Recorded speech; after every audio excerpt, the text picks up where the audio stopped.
I stay high flying through smoke clouds. I knew my worth, that's why I spoke loud. I'm in the ocean, don't rock my boat now. So much emotion, come get a quote now. I stay high flying through smoke clouds. I knew my worth, that's why I spoke loud. I'm in the ocean, don't rock my boat now. So much emotion, come get a quote now. Yeah, I be smoking Vannas, drinking Dom P, thinking beyond deeper than Gandhi. While I'm on the yacht, counting G's, smoking trees. I'm about to be a billionaire, dipped in fresh gear, flicking $100 bills in the air. Bogard and Triangle, they getting money too. It's what we do. Provide for our families like the Kennedys and the Carters do. Like Sean and B, rhyme with D. Greatest of the all time, like Mike Tyson, Jordan, Jackson in they prime. Y'all haters still can't take our shine. Like every day of my life, I stay high, floating through them smoke clouds. 3K. I stay high flying through smoke clouds. I knew my worth, that's why I spoke loud. I'm in the ocean, don't rock my boat now. So much emotion, come get a quote now. I stay high flying through smoke clouds. I knew my worth, that's why I spoke loud. I'm in the ocean, don't rock my boat now. So much emotion, come get a quote now. Slow and low like the chorus, smoke a forest like a wildfire. Sip on liquors in between, feeling like the golden child. Going up on some golden suds, rolling up on some potent bud. It's a daily situation where we come from. If you really know what's up, then you would get some. But no knots do not beat the same drum. I prefer cognac, but I will take rum. I prefer IPA, but I will go bud. Anything goes in the San Jose slums. This shit is better than hot. Man, this shit is well done. 808 kick drums make the girlies get done. This is the new drink and smoke anthem. They call Bogey Sky free when they want smoke. I ain't talking about beef, I'm talking about that dope. Shipping out peas, flying elbows. No wrestling, but we off the top rope. Work fresh off the boat, packs on the plane. Then we back on the road, going state to state. Money, pussy, good weed, all I need in life. Call it blasphemous, I get stoned like Jesus Christ. As the Lord, he'll vouch that we vouch scratch. Who hear the noise, me and my boys pushing loud packs. Getting high till my day ends. Chief of apes, today, Carpe Diem. Every day of my life, I get high. Every day of my life, I get high. It's beautiful. Scott, Prime. First off, I'm always in pocket. I'm more cocky than arrogant when I rock it. I'm like a funky experiment they concocted. But now I'm kamikaze in the cockpit. Pause. Fuck the game when my cock stiff. Fuck your side and your main for pillow talking. What part of the game is this? Is no code. I can't believe that it came to this. No hose barred, Bogard, scot-free. I brought the block. No carbon copy, the one and only we rock. I heard the view is sick, but it's lonely at the top. Push work, steady working against the hands on the clock. I keep my head tilt, case anybody watching, I ain't trying to get pilled. Case anybody talking, anybody gut spilt. Best believe I'm biting, best believe blood spilt. Get body, get killed. I'm always on some fuck how you felt. Cause when you push soft, can be soft like felt. Shining dipped in water like Phelps. Meanwhile they still crying over spilt milk. Such a shame though. One of the many reasons why me and you ain't the same though. Go getter, I'm leaving with what I came for. No lactose, milk and shit for the sand hoe. Mooey. Yeah, you know. What up though? You got Herb Gotti, Herb the Block, Herb whatever you wanna call me. What's up, Bogard? Here we go. To be the shit on the MIC, it takes more than the dope beat. But goddamn, my man, you fucking did it again. Prime one fam, banging from here.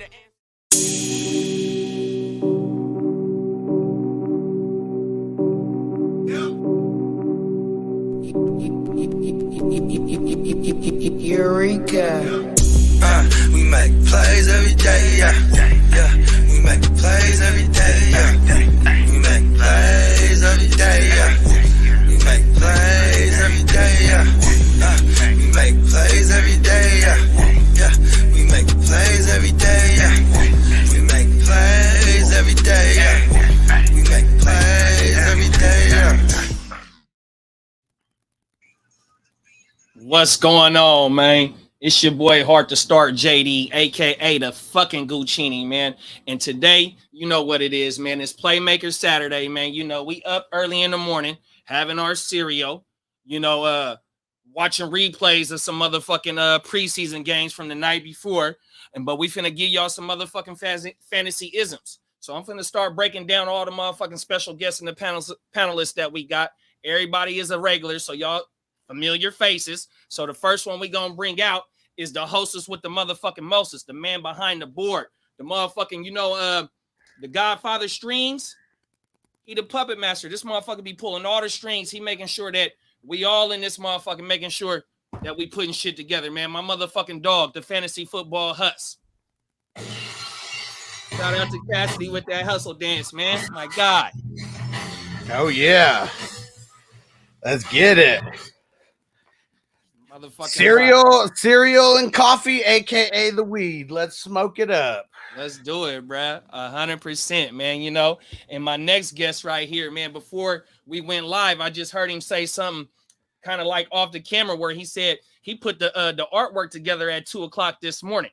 And if you know who I'm talking about, this motherfucker is the illest in the game. Not only with the artistic, creative designs, but with his motherfucking fantasy takes and everything that he put together on this shit, man. So let me bring out my dog, the motherfucking Neon Peacock.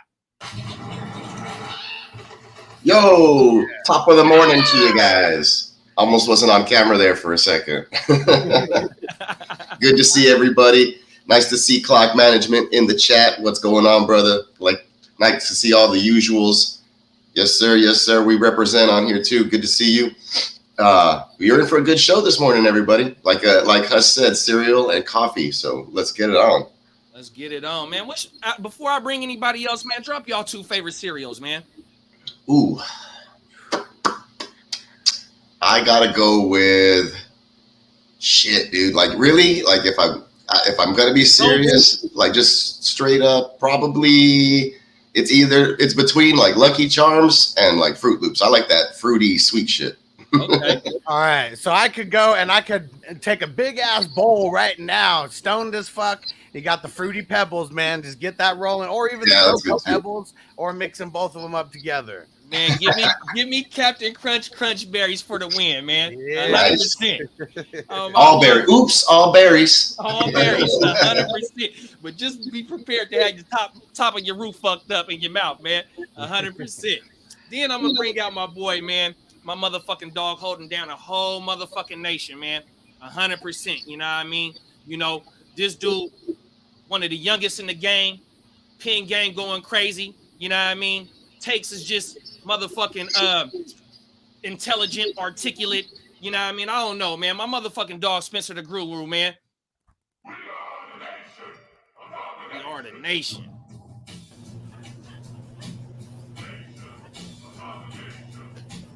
Woo! Good morning, Playmakers. Ready for another Saturday morning with the gang here, repping the Neon Peacock. And yes, sir. Yeah, ready to talk about these offenses with weaponry. Can't wait. Hell yeah. 100%. Hey, Spence, I seen you on your shit right there by the riverboat. Was that a gambling boat, big bro?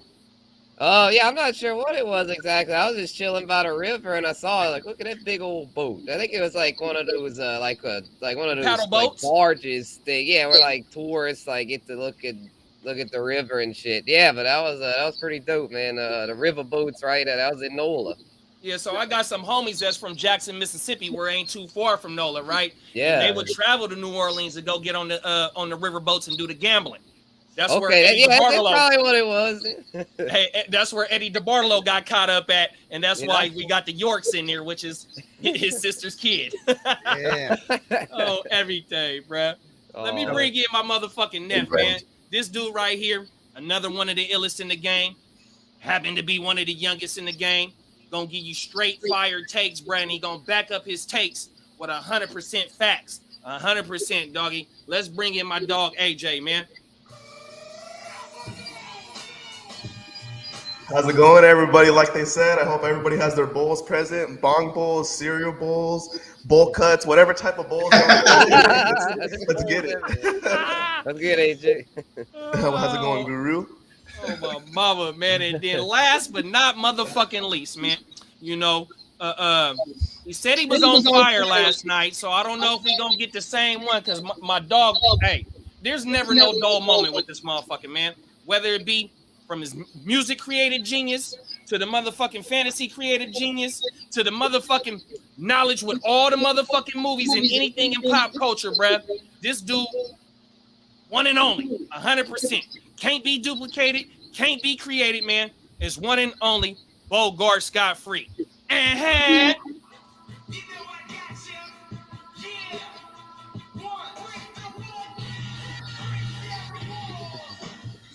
Yes! Give me some guns! Ah! Weaponry! Sorry, had some hops in the way. Yeah. Oh, I think we got one more special guest as well, making his debut on the Real Fantasy Playmakers. Is he back there, Hus? Yep. Okay, yeah, man. This is one of my near and dear, like, man, he's my brother for real. He's the busiest motherfucking kingpin in the world, bro. And he literally stayed up all night partying with me. And he knew if he didn't stay up, he ain't finna make it this morning. So he rocking with us, my man, Busy Boy, aka Nick Trees. Fella. Yeah. What is good? What is good? Yo. Yeah, we get some gunfire. What else today? What's up? Man, glad to be here, but thankful to be here too, man. Good morning. I'm gonna skip breakfast right now, but I'm definitely we gonna talk the talk. Yeah. So check this out, Nick. You know what I'm saying? We just want to welcome you to the Playmakers. Go ahead and let everybody know how you get in with this Madden shit, man, because I know you about to launch your streaming channel. You know what I mean? Okay. And you know, you my brother, man. I just want to make sure people is aware of you. Okay, well, I'm mad and damn, some bullshit's going down. I was about to be ranked number 1, and then I got kicked off of my account or some shit. But we coming back. We coming back again. I'm Xbox right now. I'm about to whoop everybody fucking ass. We coming right back. We on a killer little streak right now. I'll be back in the top 100 in a few hours. I pulled an all-nighter. We're about to be back in the top 100 really soon. And they're not going to kick me off this time. I'm not getting banned this time. Fuck this shit. Hey, how does it be working? Is it like because I know you've sent me screenshots. You've always been in the top 10. So is it like if you take a couple bad L's, you fall like right out of grace? Nah, actually, that tight of a race? If you survive, you could go down 10. You could take 10 L's and then bounce right back if you have at least six wins right away. Okay. What But play you don't book wanna- you running with, Brad? Let me dive into this Ooh. because I used to be a mad head.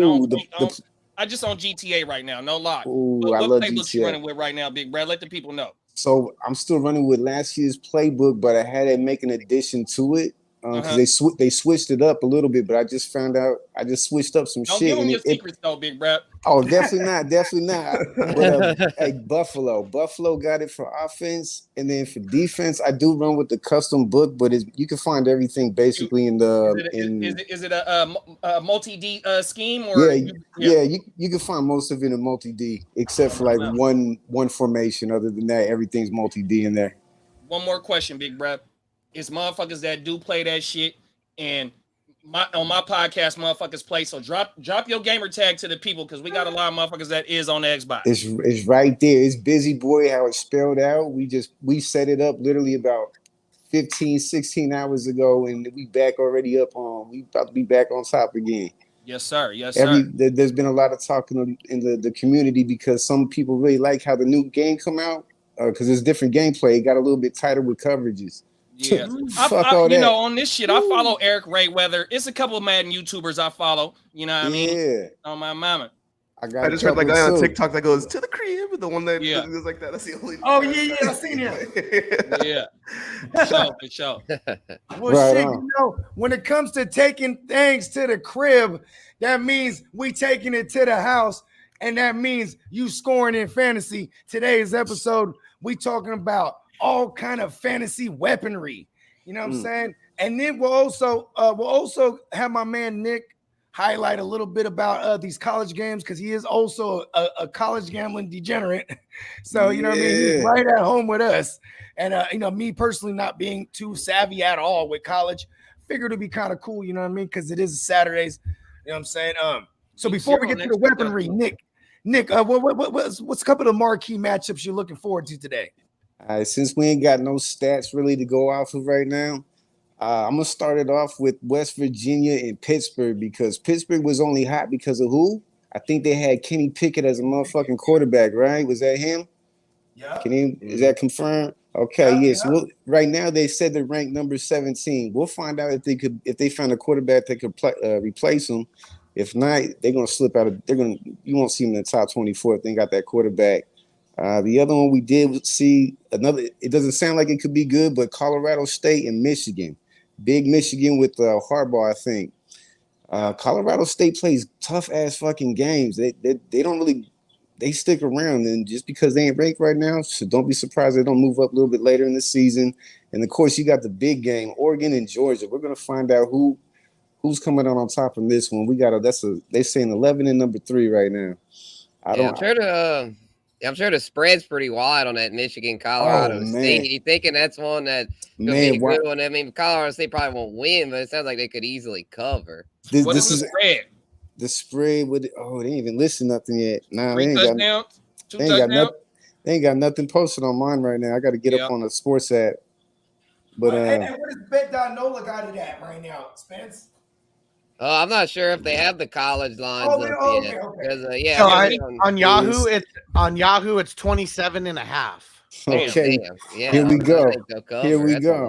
But ain't that where McBride came out of? McBride came out of Colorado State, right? Yeah. Colorado State. They put some players in the league. They ain't gonna be Michael Gallup, Colorado State. You gotta remember too, though. Is it in Colorado State or is it in Michigan? It's in Michigan. It's in Michigan. It's gonna be a tough one. And so my point I was gonna say, if it was on the road like 10 years ago, 12 years ago, when Michigan went to Appalachian State and got their ass drugged, you know what I mean? It's gonna be a week 0 game like that. Hey, that's why we love college, because it's almost any weekend because some weird shit could happen. It does. Every weekend there's a top team that falls off for some no dumbass reason. Somebody fucks up. It happens. And just take the over is what I do. Yeah. Hey, for the most part, right? Alabama always rock the over, right? Shit. Hell yeah. Fuck Alabama. They beat my Hurricanes last year in week 0. And I was in Miami watching the game. Oh, hey, that was a big one, huh? That was a fluke. I wasn't at the game. I was in the bar. I was in the same thing. Specific. I'm pretty sure it got lit in there. Yeah, it was. On my mama. Yeah. Hell yeah. Hey, but I always say just take the over, because college just be a shootout. You know what I'm saying? Give me some gunfire. Oh, fuck yeah. Hey, if it's a Big 12 game, hell yeah, no defense there. All right. It's usually no defense anyway. It's just whoever got the quarterback tears up everybody's ass anyway. Yeah, and all these freaking air raids. What'd you say? The quarterback's a shooter? The quarterback's a shooter, McGavin, man. I heard shooter. Shout out Shooter McGavin, man. Oh, reload. That nigga said he ran out of ammo. Shit, already, we just getting started. Hey, listen, we're gonna reload. All right, so look at this. I'm gonna throw out first fantasy football team, or the NFL team that I think got some of the greatest fantasy weaponry. We're going ahead with the Cincinnati Bengals. Yes. Yeah. Okay, what? All the way down to the number 3 wide receiver. Right. Speak on it, AJ. I'm just talking about it myself. Speak on it. Joe Burrow gonna make him a champion. Fuck it. You know, that's an offense that supports 1,000-yard receivers, bro. How can you not? And then doing a deeper dive, T. Higgins missed 3 games last year, and he walked away with 1,100. Yeah, facts. I think I want to say I saw a stat that even though Tyler Boyd is number 3 on his team, that he's the number 1 ranked slot receiver. in the league. So you're getting the number one ranked slot receiver on an offense that it's so possible that there's going to be 4,000-yard producers out of that offense. That makes me feel good. I got a lot of Tyler Boyd in Dynasty. So 100%. You're already talking about how Burrow's going to go for 5,000 this year. Of course, you can have 3,000-yard receivers. Yep. Mighty Joe Young. Yeah, Mighty Joe Young, bro. Yeah, in one of my leagues that drafted yesterday, I was able to pair up Mighty Joe Young and Jamar Chase. Jamar was my first rounder. And then I was able to get Mighty Joe Young in the 7th. It was single QB, but I was like, fuck yeah, I'll do that all day, every day. Give me those two stacked up. Because, I mean, I'm sure we'll get into this later in the show, like who's the best stack. But shit, to me, there's really no better stack than the Chase Bank and Mighty Joe Young. What? I'm going to have to disagree with you on that, Big Brown, for this season. Okay, let's I don't want to say mines, but see, it's a tie for the team that I want to go with. So I think somebody else going to go with my first team. So my second team, I'm going to wait. So I ain't even going to say nothing. Okay. Hey, how about this? While we're on the Bengals, I think the stack, that like the value stack for me would be like in a single QB acquiring Higgins and then later on getting Burrow. And even in a super flex, that's the more feasible one. It's very there's no way in a super flex with us type of savages you're going to get Burrow and Chase. So if you're looking for a stack, you probably, the Tyler Boyd and Higgins stack is very feasible in a super flex. You know what I mean? Then don't forget about Joe Mixon. You could stack an RB with a quarterback if you want to.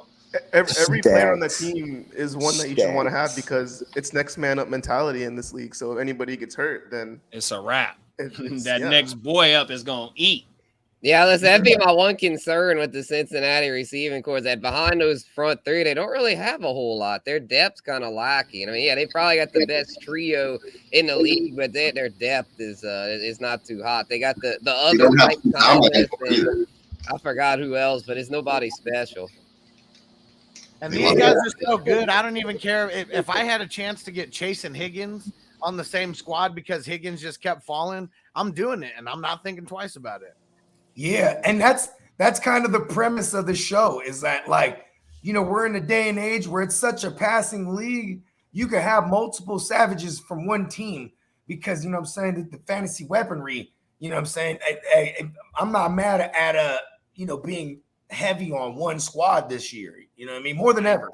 Yeah, because I noticed a lot of analysts are saying, like, oh, so-and-so is not the number one receiver. It's like, well, who cares? In today's NFL, like the weaponry, I mean, a lot of times a fire team's number 2 receiver is better than a shitty team's number 1. Yeah, even a fire team's number 3 receiver can matter more than facts. Than Darnell Mooney or something. yeah, Tyler Boyd. I'd probably rather Tyler Boyd over here. You had mentioned Mooney or some of these guys on these or like Christian Kirk. I mean, Christian Kirk, Tyler Boyd, they're pretty close. I mean, I might give the edge to Kirk, but I'll give the edge to Kirk as well too, bro. For this year. Yeah, I'm just trying to think of examples. Yeah, there's not a whole lot. But last year they were around each other though. I think Kirk was 24th or 25th, and Boyd was only 31st. So that ain't. I mean, what about like Boyd or Parker or Jacoby? Over the Patriots. Yeah, give me Boyd. Give me Boyd. Exactly. I'll take the Boyd. It's only one receiver in New England that I love. No, it's 2 of them. What up, Titans? I love KB and I love Thornton. I think Thornton is going to be the most electric receiver in New England. And towards the end of the year, Tyquan Thornton will step up in New England for sure. Yeah, didn't he get hurt yesterday? Didn't he get hurt yesterday? I was going to say, I think he got hurt during practice. He didn't play yesterday. Oh, okay. Yeah. They sat him out. Yeah, he'll be all right. I think it's a shoulder, right, bro. 100%. That's just like Pierce, though. It just said that they think that Pierce didn't play because he got the number 1 spot already locked up. Yeah, there was like, Mac didn't look that good. It was and I was watching that game. And shout out to Forms, number 33 over there. His brother played for the Patriots. Number 74. I shouted him out on our story, man. That's his brother over there, bro. Oh, word on my mama. Nice. Yeah. Okay. Before anybody else want to chime in on the Bengals? Trees. Being the that you're not a fantasy enthusiast, you're more gambling. But were you partial to taking the Bengals because before last year, everybody just they would the Bengals weren't a covering machine like last year. You know what I mean? Hey, I was giving out Bengals Super Bowl halfway through the season as an underdog. Let's put it like that. I was giving that one away halfway through the season, bro. Hey, I told somebody if you want to do a long shot, you put it on Cincinnati right now. They got there. I would have took him in the Super Bowl though. Honestly, fuck it. He had fire with him, but he didn't pull through. But I had him going to the ball though. That was a good one. Yeah, it was just crazy. I don't know if they could repeat it though. I don't know. We'll see. We'll find out. I like talking my shit about week 8 is when I really get a better hang of everything. You know. Yeah. Solid gauge on things. Didn't he break his leg like 6 weeks into it? His first season, he was out like 6 weeks in or something. He broke his leg. Yeah. Like in 2020, his rookie year. Yeah, I think about week 7 or 8.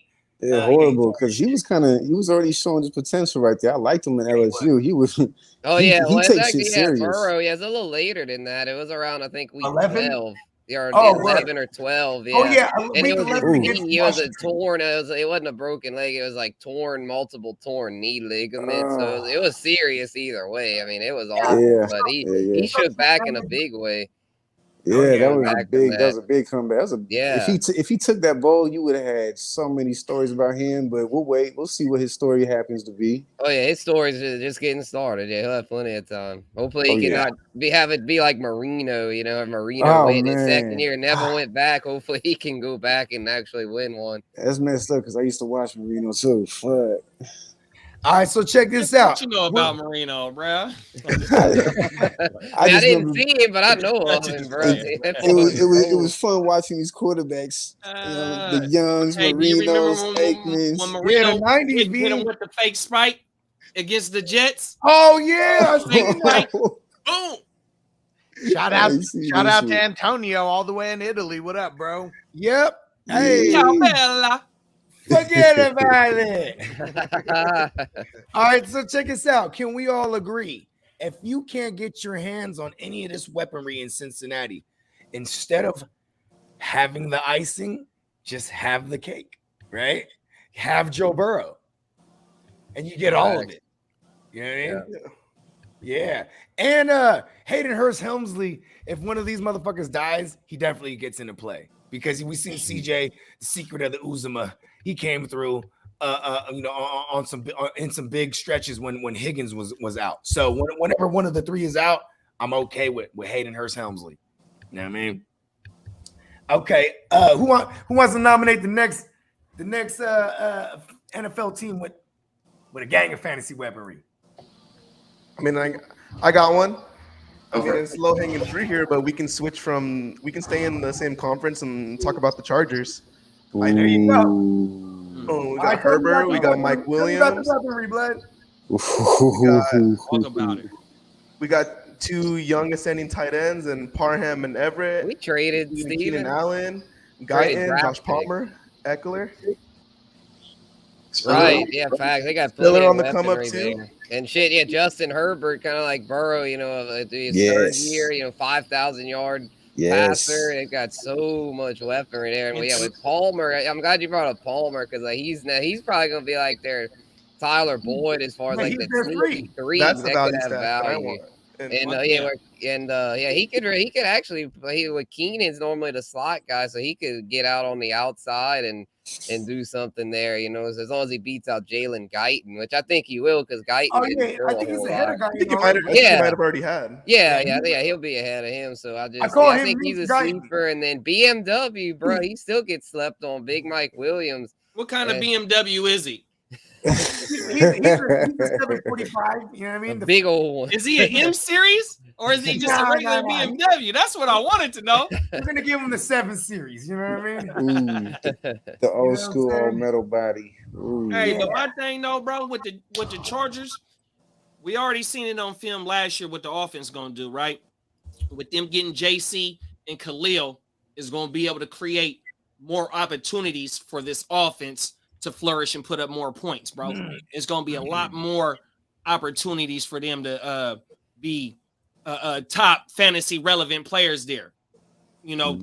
Probably top 5, more than top, at least 2 top 5s, and we already seen it with Eckler. Maybe Keenan or Mike Williams jumps into being, and we was just talking about Keenan on last Sunday. Me and Bogey was and Kev, you know what I mean, about and if Keenan, we seen what he's done the last 3 years. All we need is double-digit TDs, touchdowns, and it's over with, bro.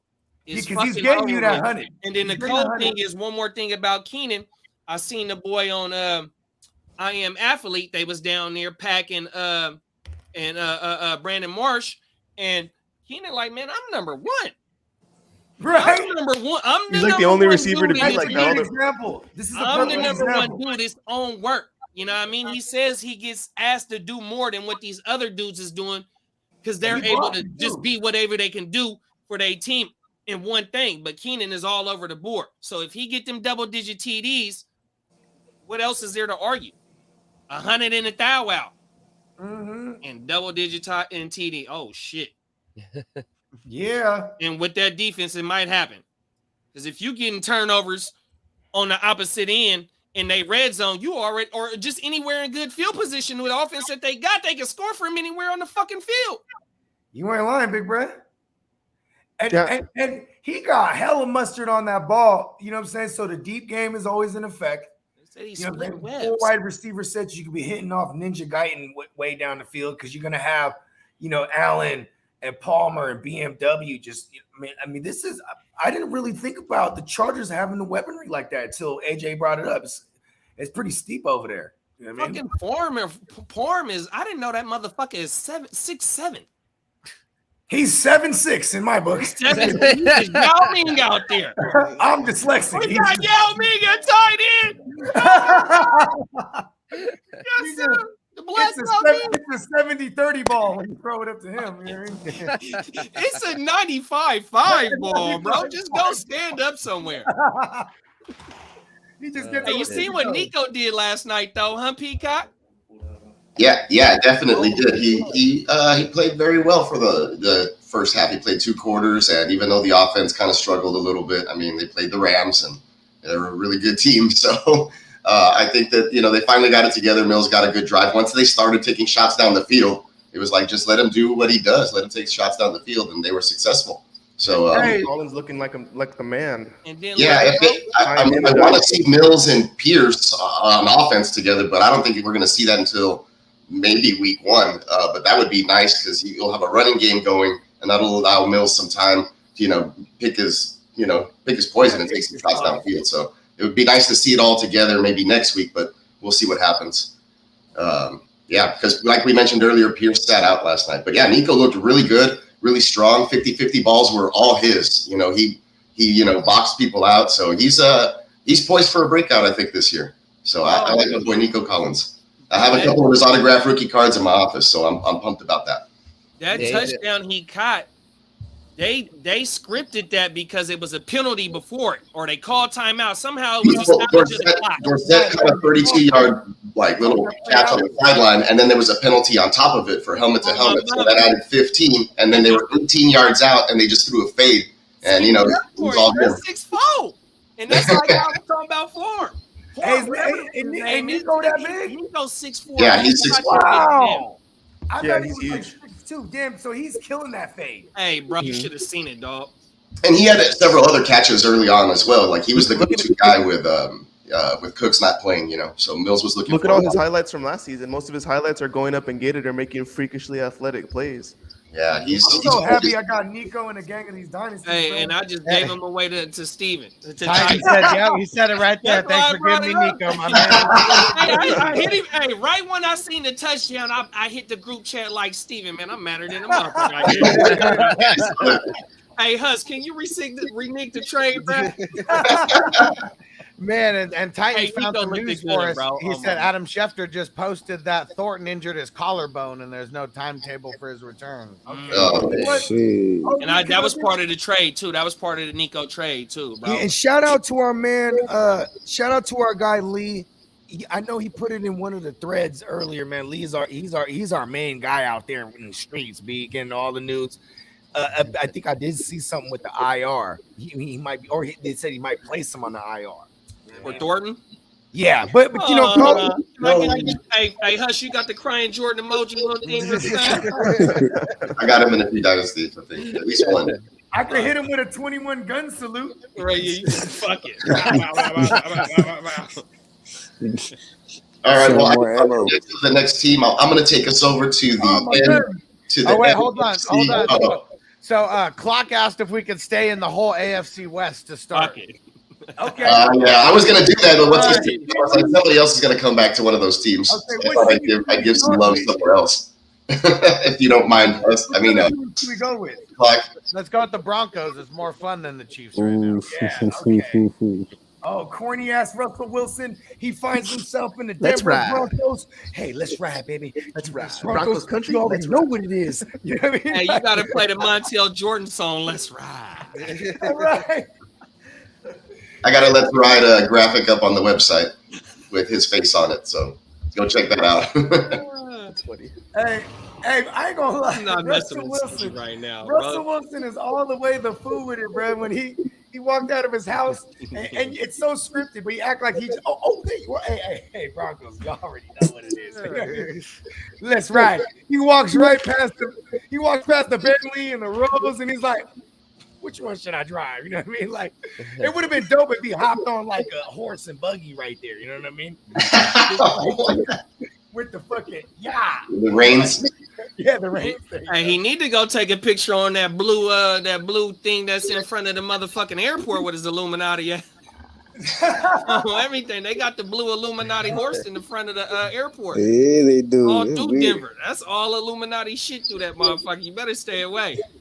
Yeah, I It's think easy, when it comes to Denver, I'm most excited about that running game, bro, with Javonte. Yeah. I'm feeling so good about Javonte. You got him a home league last night, and they were like, Javonte that early? I was like, fucking right, Javonte that early. This dude's a motherfucking dog, bro. Like, he's a fucking beast. And, like, I think, we all know Russ is an efficiency guy, so not to rate on the parade of Judy and Sutton, which I both think they'll do fairly well, especially Judy. I'm much higher on Judy than Sutton, but I feel like both of them might be getting a little too much hype because that's going to be a run first offense with Nathaniel Hackett and with a two-headed monster with Javonte and MG, bro. I think it's going to be a lot of running the football, and Russ will have to do his thing with the efficiency like he's always done.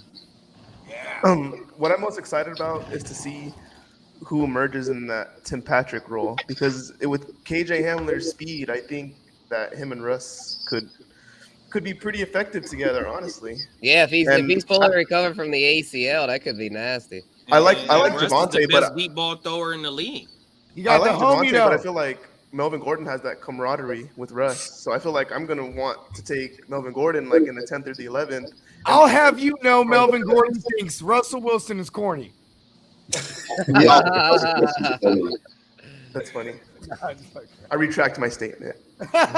We all think the same thing. I'm with you though, because what's funny is I don't never fuck with Melvin Gordon in these drafts, and then Hustler always points out whenever Melvin falls so far where it's a dummy ass value, like and shit, man, that would suck if it was a James Conner Chase Edmonds scenario like last year. You know what I mean? Where it was like James Conner was the guy to have going dumber ass late.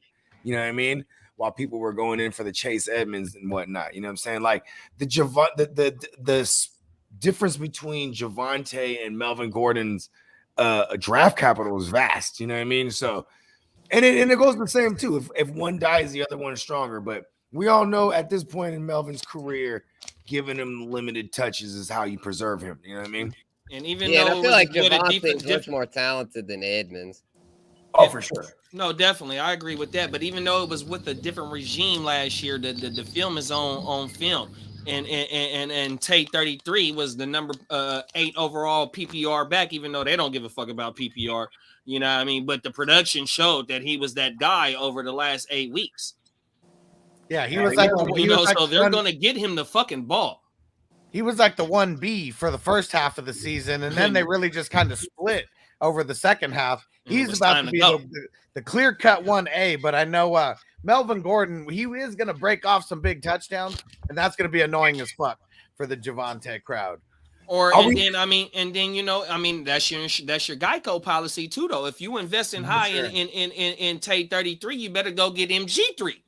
100%. That's how I'm looking at it, bro. I got the Dave Chappelle, Wu-Tang. Diversify your bonds, protect your neck. I cuffed. Konnichiwa, bitches. Konnichiwa, my mama. And the Asians was.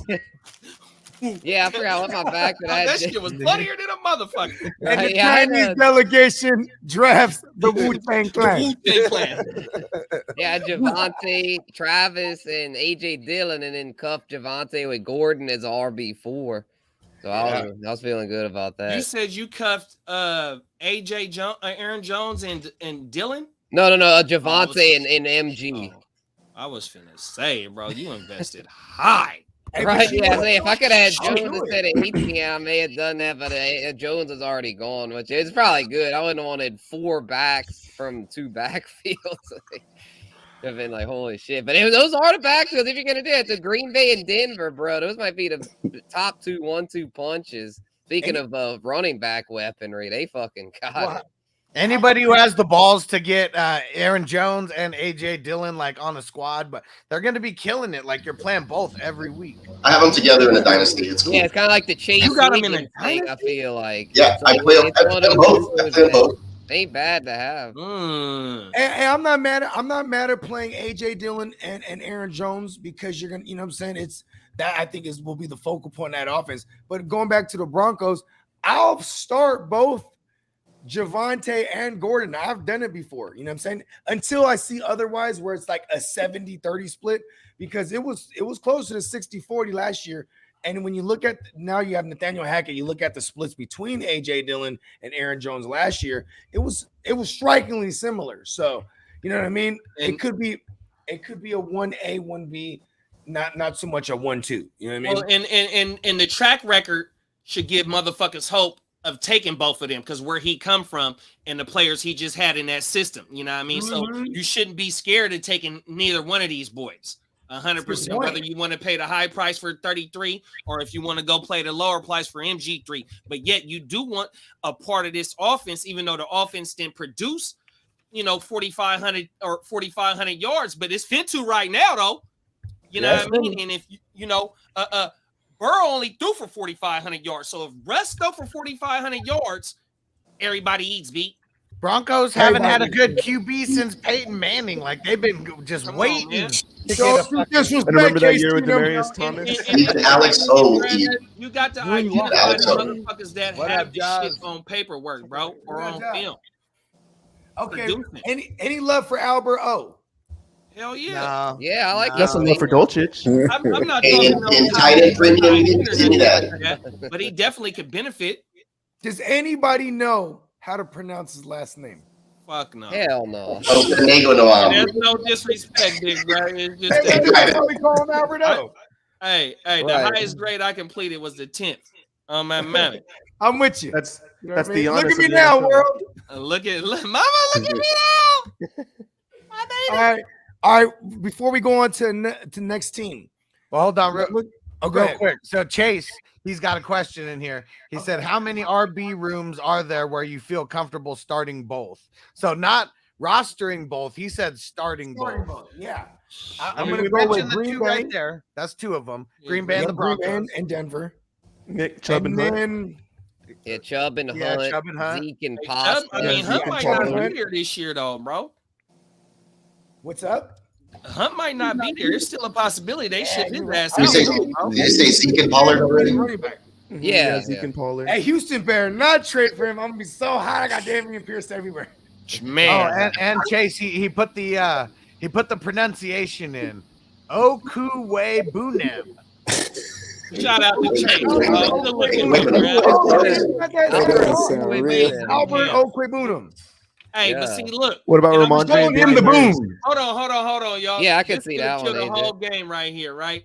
Like I said, I dropped out. My highest grade completed was in the 10th, but I left school in the 12th, right? So last year, Ramondre Stevenson, when he was a rookie, I'm on live. I don't know what show I was on, but I called the boy Rahamador.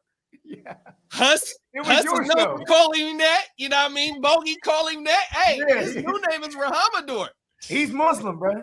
He's Muslim. We converted it. Rahamador. Salam. Hey, right now it's Ramadan too, so you know what I'm saying. He's fasting right now. We fasted.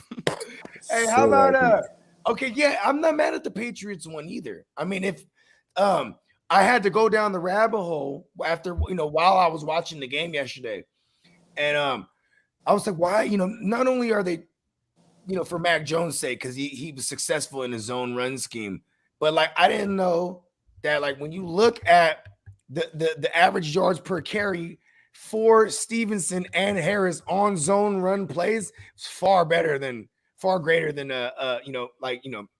regular north-south power running, big gap schemes. That's how they used to rock. You know what I mean? Now they're switching a whole scheme, and I think this is going to benefit them because I didn't know there were some bad motherfuckers in his own runs. You know what I mean?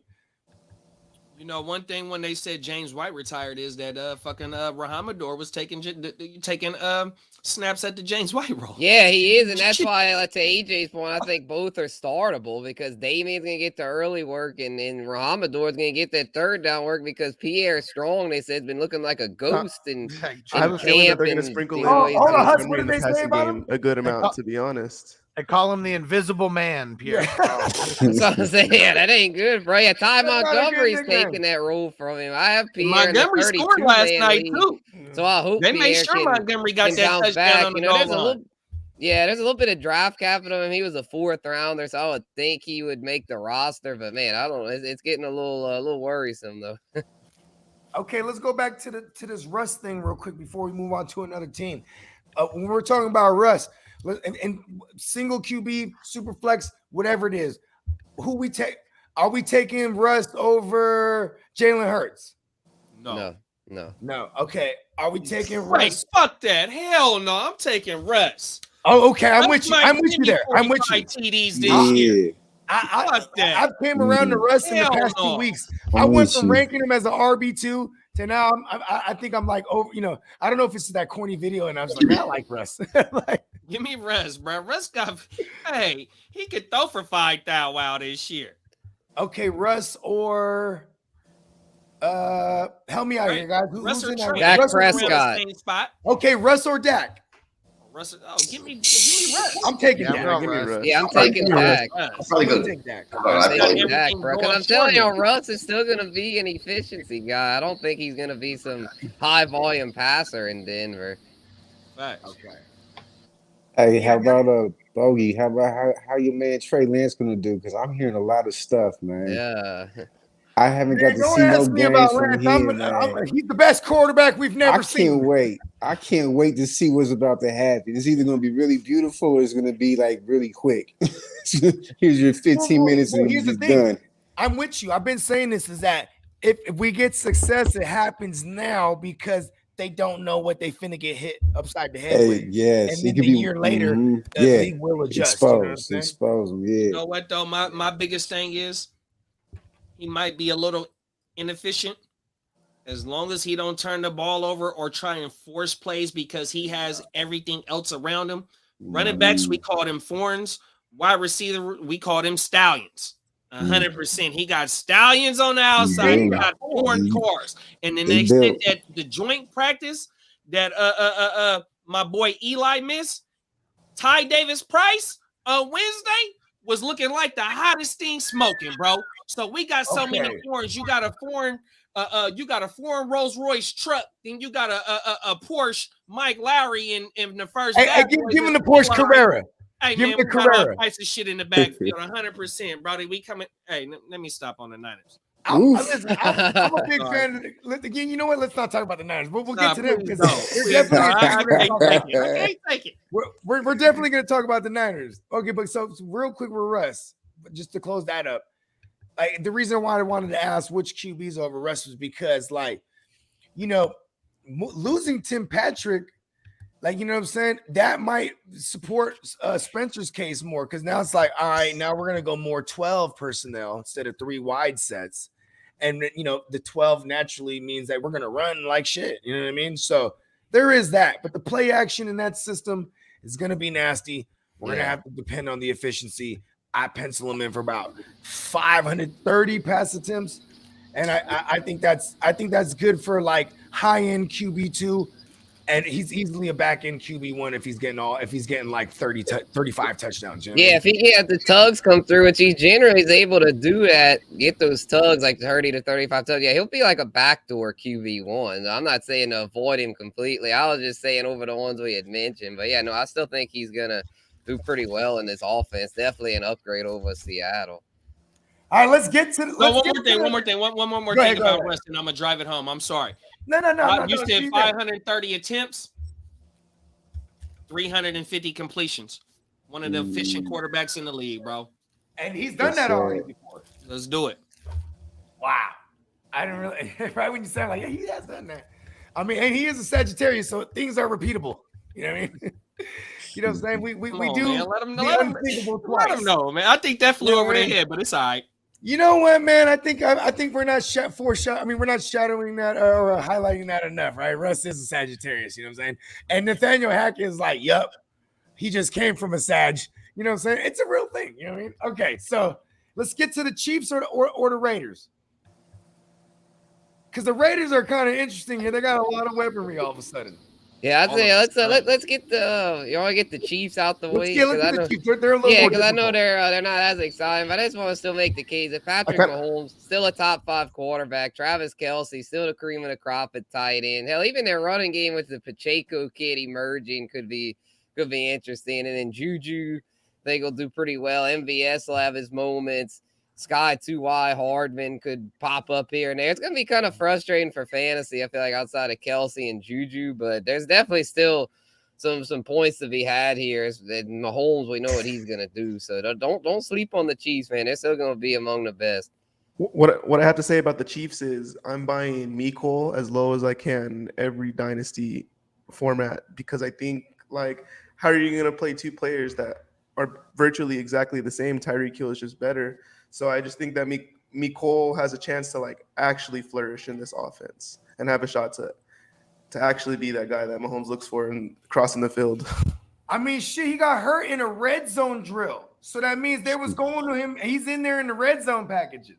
And you think of him as being a field stretcher or a deep cross route runner. You know what I mean? He just got to be available. I mean, shit, he already picked up an injury, so yeah, he's got to be healthy. But yeah, if he's healthy, like I got him in the I don't know if in one of the best balls. I mean, either my best ball or Hustler's best ball, and I love it in best ball because in best ball, bro, he's gonna have his week. Same with MVS. I feel like him and MVS. 1 week it's gonna be a Hardman week. And the next week is going to be an MVS week. It's going to be hard to predict, but if you can nail that down, they're going to fucking be league winners. Potentially, two boys are going to eat certain weeks. Go ahead. What about Juju, man? Oh yeah, Juju's going to be the consistent option. Yeah. He might not have quite as much upside on a per week basis, but he'll be the guy he'll be that safe like 60 to 70 yardage guy with potential for more. I mean, shit, Juju has yak potential. He's another one though. He's got to be healthy. He's had a lot of injuries recently. He's a Sagittarius. He'll be all right. Hey, Sagittarius heals off. Hey, right now, I'm drafting, bro, is Kelce and Pacheco, bro. The only two pieces I want, bro. Yeah, I got Pacheco late in the league last night. And that's all I want right now. More. No, nobody. Maybe second half. He could be a second half guy. Second half guy, definitely, bro. 100%. I mean, because especially if Juju would get hurt or hard or anybody get hurt. Yeah, facts, and they talking about he taking running back carries, he doing all types of shit on the field out here in KC right now. That's good. That's kind of like with Debo. Could do it all. Yeah. But they ain't gonna break it out in the first half because they a playoff team already, but nobody getting hurt. They're locked in to be in the playoffs no matter what seed they are in. So you want to save him kind of late into the season, so you ain't got no game tape coming into the motherfucking playoffs for him or in the second half of the season. 100%, bro. That's cool. Yeah, I would do that if I was the coach. Yeah. Okay, what? The Raiders next. Let's get to them bum ass Raiders. I'm like, I know. Yeah, y'all know I don't like the Raiders, but goddamn Mascara, you giving him Devontae Adams definitely opens it up for the weapons he already had, like a Waller and a Renfro. You know what I'm saying? But right now, you got some guys banged up, so we're not gonna highlight that right now. I just want to, when you look at Derek Carr, he has the run game. he has a trio of weapons. What say y'all? So I don't want none of the running backs. If I can get Devontae in the second round, I take Devontae. But the only motherfucker that I'm targeting is HR. Okay. Only person, and correlate because correlate is going to put up numbers that the top 5-6 quarterbacks is going to damn near put up the same. He got 4,000 wise. I think he was a top 5 passer last year. Yardage wise, but I'll give it to 4,500 yards. But I think the TD to INT ratio wasn't great. He only that'll be better this year. When Josh mind the dip on Jacobs in redraft? Yeah, I was gonna say Josh Jacobs he ran in double-digit tugs last year, so that definitely hurt. I can't because you got Abdullah there. They talking about taking third down road. You got Grizzly. Yeah, McDaniels is committee. It ain't no telling, and we already done seen the track record. I think the coach. I don't know. You know the Josh Jacobs thing. I've always hated Josh Jacobs, and then in this offseason, I was all about him, bro. I even have him in a few redrafts because he was going so late. But now I don't like what I'm hearing about him. I don't fucking like it. Hold on, Zamir White, bro. Zamir White late. I like it. Mike's clapping back. He said, "Man, fuck you, Bogey. Raider Nation will have more wins than your bum ass Niners this year." What you want to bet? I can't agree with that. The Niners. Hey, Mike. You know what's a possibility though? The Raiders could miss the Bay playoffs. Area is ours, Mike. The Bay Area is ours. Hey, Mike, I hella hot. And Josh is dying over Raiders here. Is a transplant. Hey, they like the New Yorkers. They They go down mascara televangelist. Y'all don't went to retirement. You went to Vegas for retirement, bro. Hey, hold on. You know Mark Davis makes bad decisions. You know why? Look at his haircut, bro. This man consciously chooses a bowl cut. All the money's in the world. Fucking give me the bowl cut. He's seen Dumb and Dumber. Give me the Lloyd Christmas. To the stream. Hey, that's probably why you hired Gruden. He was like, man, I always liked Uncle Gruden. That's why I wear my hair like this. You know what I mean? He probably used to look at him when he was a kid like, yo, Uncle Gruden's hair is so cool. Hey, yo, I'm just, but you know, though, I think more so for me, I hate the Raiders even more because they're actually are going to be good this year. You know what I'm saying? Josh McDaniels, I think he has a chip on his shoulder. You know what I'm saying? The second go at it as a head coach. And he's jumping in bed with the Chiefs and Andy Reid and you know, the hot Chargers, and then you know the Broncos with Russ. This wasn't this wasn't a Belichick move. Belichick's like, we're staying right here in the East. You know what I mean? And until they had Josh Allen, they ruled the East. You know what I'm saying? So for the Raiders, as good as they are on paper, it's still going to be an uphill battle in that division. But I think they're in the wild card conversation, and I still think it's going to take them 10 wins to get in that motherfucker. Because the AFC in general is just thick, bro. Yeah, it's the same Raiders at Devontae Adams is the way that I look at it, because they didn't really make any big changes besides adding Devontae Adams to the team. No, the whole coach already good. Damn, bro. I mean, they added the coaching staff too. That, you know, they upgraded the defense. The only thing that's scary with them is the offensive line. They didn't really address the offensive line, which they brought in my man Hassan Rocky. That they were so bad at that outside corner. Bringing in Hassan Rocky is a real difference maker right there. Now they upgraded the defense. Yeah, you're gonna see Abram Smith. No, that's the Saints UDFA. Yeah, my bad. No, what's his name? Abram. Jonathan Abram, the safety. I got him as an IDP. He's nasty, dude. Leagues. He's knocking heads off. He out of Mississippi State. Yeah. Come on. My mommy, he be knocking heads off. Hey, but fuck the Raiders. Hey, but the Raiders offensive line though got 2 number 1 first round draft picks on there, you know what I mean? And Colton Miller out of Sacramento, you know what I mean? And his rookie year, I think he got hurt last year. I think was his first full year playing, I want to say. Yeah. But you know, they traded Gabe Jackson away. They traded Hughes, Hudson away too. Yeah, Hudson. So they made a lot of Hudson to the Cards. They were adjusting from an older O-line to a younger offensive line. You know what I mean? But the Raiders, they have invested in their offensive line, though. Yeah, 100%. It's still on paper right now one of the lower graded offensive lines, but you could easily fix that overnight stats wise when you're getting the ball out quick, right? You know what I'm saying? So if they're not the best at pass pro on paper, it could look like that. Because when that pressure comes through, Carr does get the ball out quick. He's top 3 in quickest release. You know what I'm saying?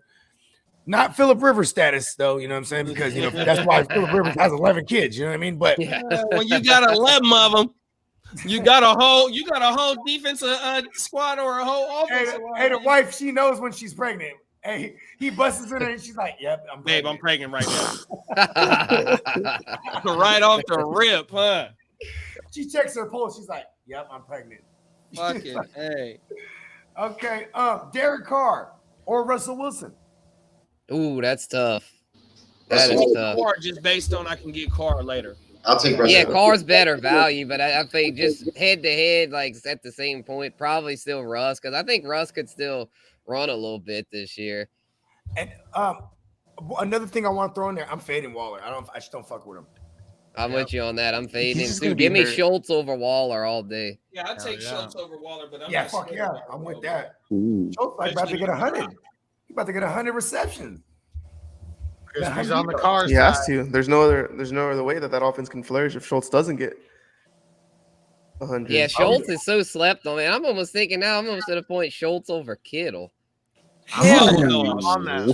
Hey, Kittle almost had the same production as Schultz and Kittle. And missed 5 games.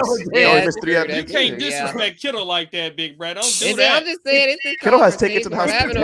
Kittle's pretty much a shoe-in to miss 3 or 4 Hey, games. the quarterback change is the real thing. I don't know about that, bro. I mean, it has been, but when you get nicked up and banged, you know what I mean? That happens. But George the production Brittle is there, though, bro. That's why I'm on the Najee over CMC train. A lot of people say I'm nuts, but I mean, I still prefer Najee because I just feel like CMC is just too banged up. Well, CMC is for the ultimate degenerate. Like, listen, we're gonna get it or die. That's how you when you draft CMC, that's what your mind state is. Hey, listen, I'm gonna go all the way or we're gonna die trying. Hey, look, in redraft right now, and I got a top 2 pick, you motherfucking right. I'm going CMC because I want that motherfucking shit.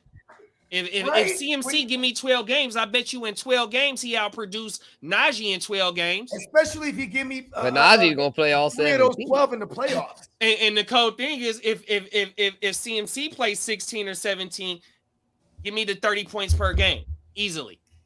We seen it with Dalvin Cook. This other motherfucker, we seen it with Keenan Allen. Dalvin Cook like 23. It's been motherfuckers that have been unfortunate, but yet have bounced back and have great fantasy seasons. It'll be interesting. No, definitely, 100%. Who y'all? Hey, this is prime Spence and Hook right now. Right. This is what this is. Okay, all respect. Fantasy right here. Who's taking this division, bro? Who's taking it? Oh shit, Chargers, bro. Give me the Chargers. I'm all in with Herb. Give me the Chiefs. I can't get off the Chiefs, man. Give me the Chiefs. But you know what though? I'm staying with the Chiefs. Chiefs or Broncos. That's what I think. I'm on the Chargers, but we'll see real early if they're gonna charger it up because it's always injuries what fucks them up, especially on the defensive side of things.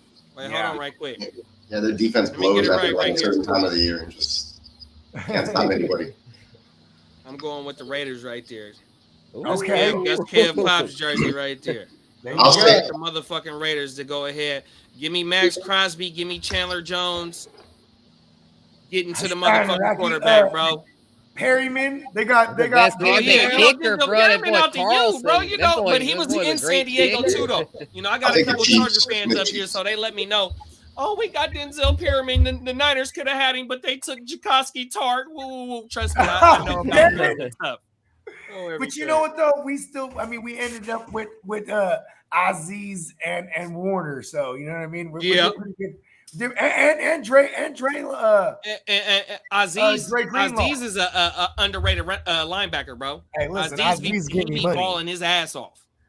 Aziz, give me money. I'll start him in IDP over motherfuckers that he's projecting less than because that projection's full of shits most of the time. He's out there all the time. You know yeah, so Aziz Al-Jair. Huh? Right, yep, that's it. Oh, yeah. That's why I got him everywhere. He goes so late and he just eats, bro. He's like y'all's Pete Warner. Exactly. That's a great comp. Yeah, because like everyone knows about the Mario Davis on my Saints, but Pete Warner's the one that gets slept on. He's gonna eat, bro. Now that Quan Alexander's out of there, Pete W, bro, he's gonna eat. Man, shout out to Crispy in League 7. He dropped Pete Warner. I don't know why. And then I make the stupid judgment call. I'm like, ain't nobody been like bidding shit. But you know what? I think 15 will get it. And then Bernie Mac, he put a smooth 20 on it. You know what I mean? Damn. Like, He put Bernie Mac, I would have paid all my fab to get him just because my defense was that bad in that league. You know what I'm saying? Like I would have paid it all, bro. Like Bogard's fab load gets blowing real quick. Listen, bro. I've been running out of ammo. I'm not that experienced with fab, to be honest. I only played in a couple leagues. So hey, look, like we say with the auction, don't blow your load. So look, so in the ALB, when you only got like 35 moves for the motherfucking season, right? So it's the same. It's like the same like fab. Same like fab. So Cuzzo, he be running through his moves, so you can buy moves. It's like $100 for 10 moves or some shit like that. And adds to the pot, right? So like how Bogey spend his money on the fab, Cuzzo be running. We call that BMFing. Blowing moves fast or blowing money fast. You BMFing. You BMFing around this motherfucker, Brad. You and Cuzzo. Oh my mother. Hey, that's why me and Kerr get along, bro. 100%. We be trying to buy it. Let me borrow a move, bro. Hey, y'all be running through it. Hey, loan me a couple moves, bro. 100%. Oh my mother. Yeah. Oh, okay. Yeah. But let's throw out another team. Who got some fantasy? Yeah, Peacock had an NFC team. Yeah. Let's go to the NFC least, or not so much anymore, because I'm going to take this to the Philadelphia Eagles. I just acquired my man AJ Brown in one of Huss's dynasty leagues. I think it was 14, if I'm not mistaken. But I sent Tannehill for AJ Brown and Mills, and I sent DJ Moore and Tannehill for AJ Brown and Mills. So I got my stack. You won that deal. That was with easily. I got my stack because I already have Jalen Hurts, and I already have Devonta Smith, and I have Goddard. So I have all the Eagles right now. I've got all my chips in the Eagles in that dynasty right now. But let's see what happens if Hurts makes a leap and he can pass the ball around a little bit. And right now, is it Goddard or Bogard? Trade guys. Some of those guys are available for trade. Goddard. I think he's got Goddard. I'm kind of arguing with people. And seeing it's because Steven took over someone who's so cutting edge that he avoided the most important position in the league and the highest scoring. He went 0 QB in a Superflex. Yeah. So he had more IDP players than he had QBs at one point.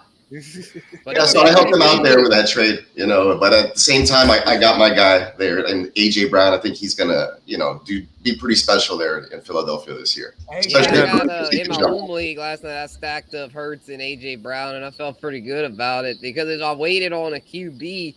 It's a real small league. It's only an 8-man league. It's the only 8-man league I play in because I normally don't do them. But it's one that goes way back. It goes back years, though. Yeah, it goes back. Exactly. Yeah, so we've kept it going. And Herbert. For sure, bro. A lot of these motherfucking leagues don't even last 2-3 years.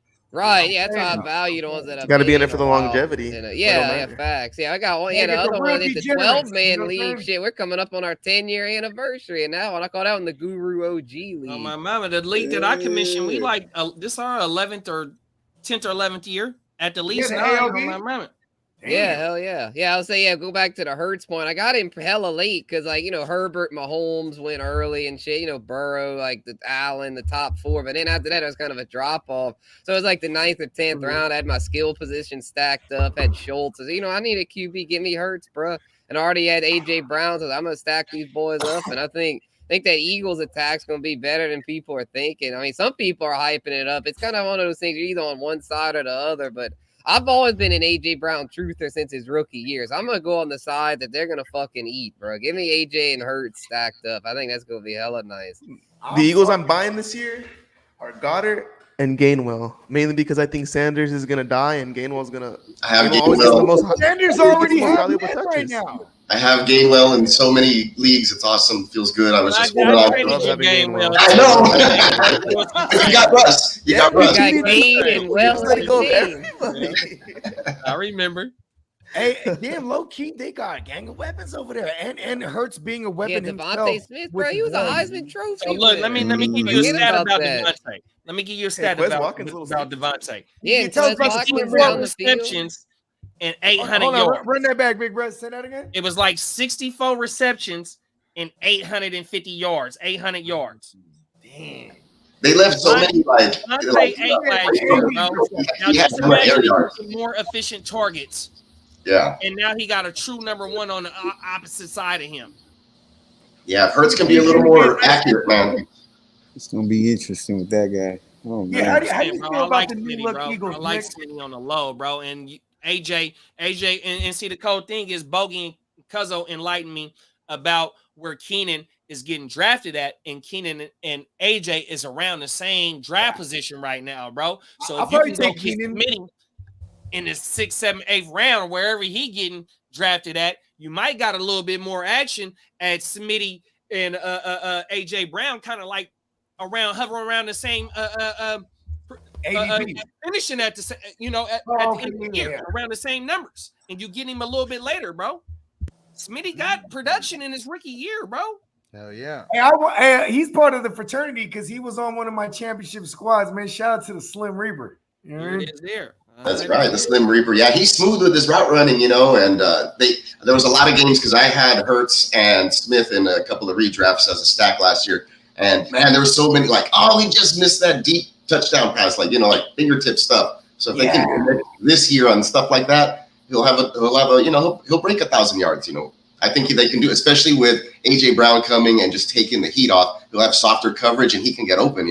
I agree, bro. And the same way to run the mobile QB opens it up for the running back. I mean, when you have to, designate a spy, linebacker or whoever, whoever they choose, a safety, it's going to take away from that outside coverage. You know what I'm saying? So you can't necessarily double or bracket a motherfucker like Devontae Smith, because especially when you have an AJ Brown, let alone a Goddard just running around the middle of the field. You know what I mean?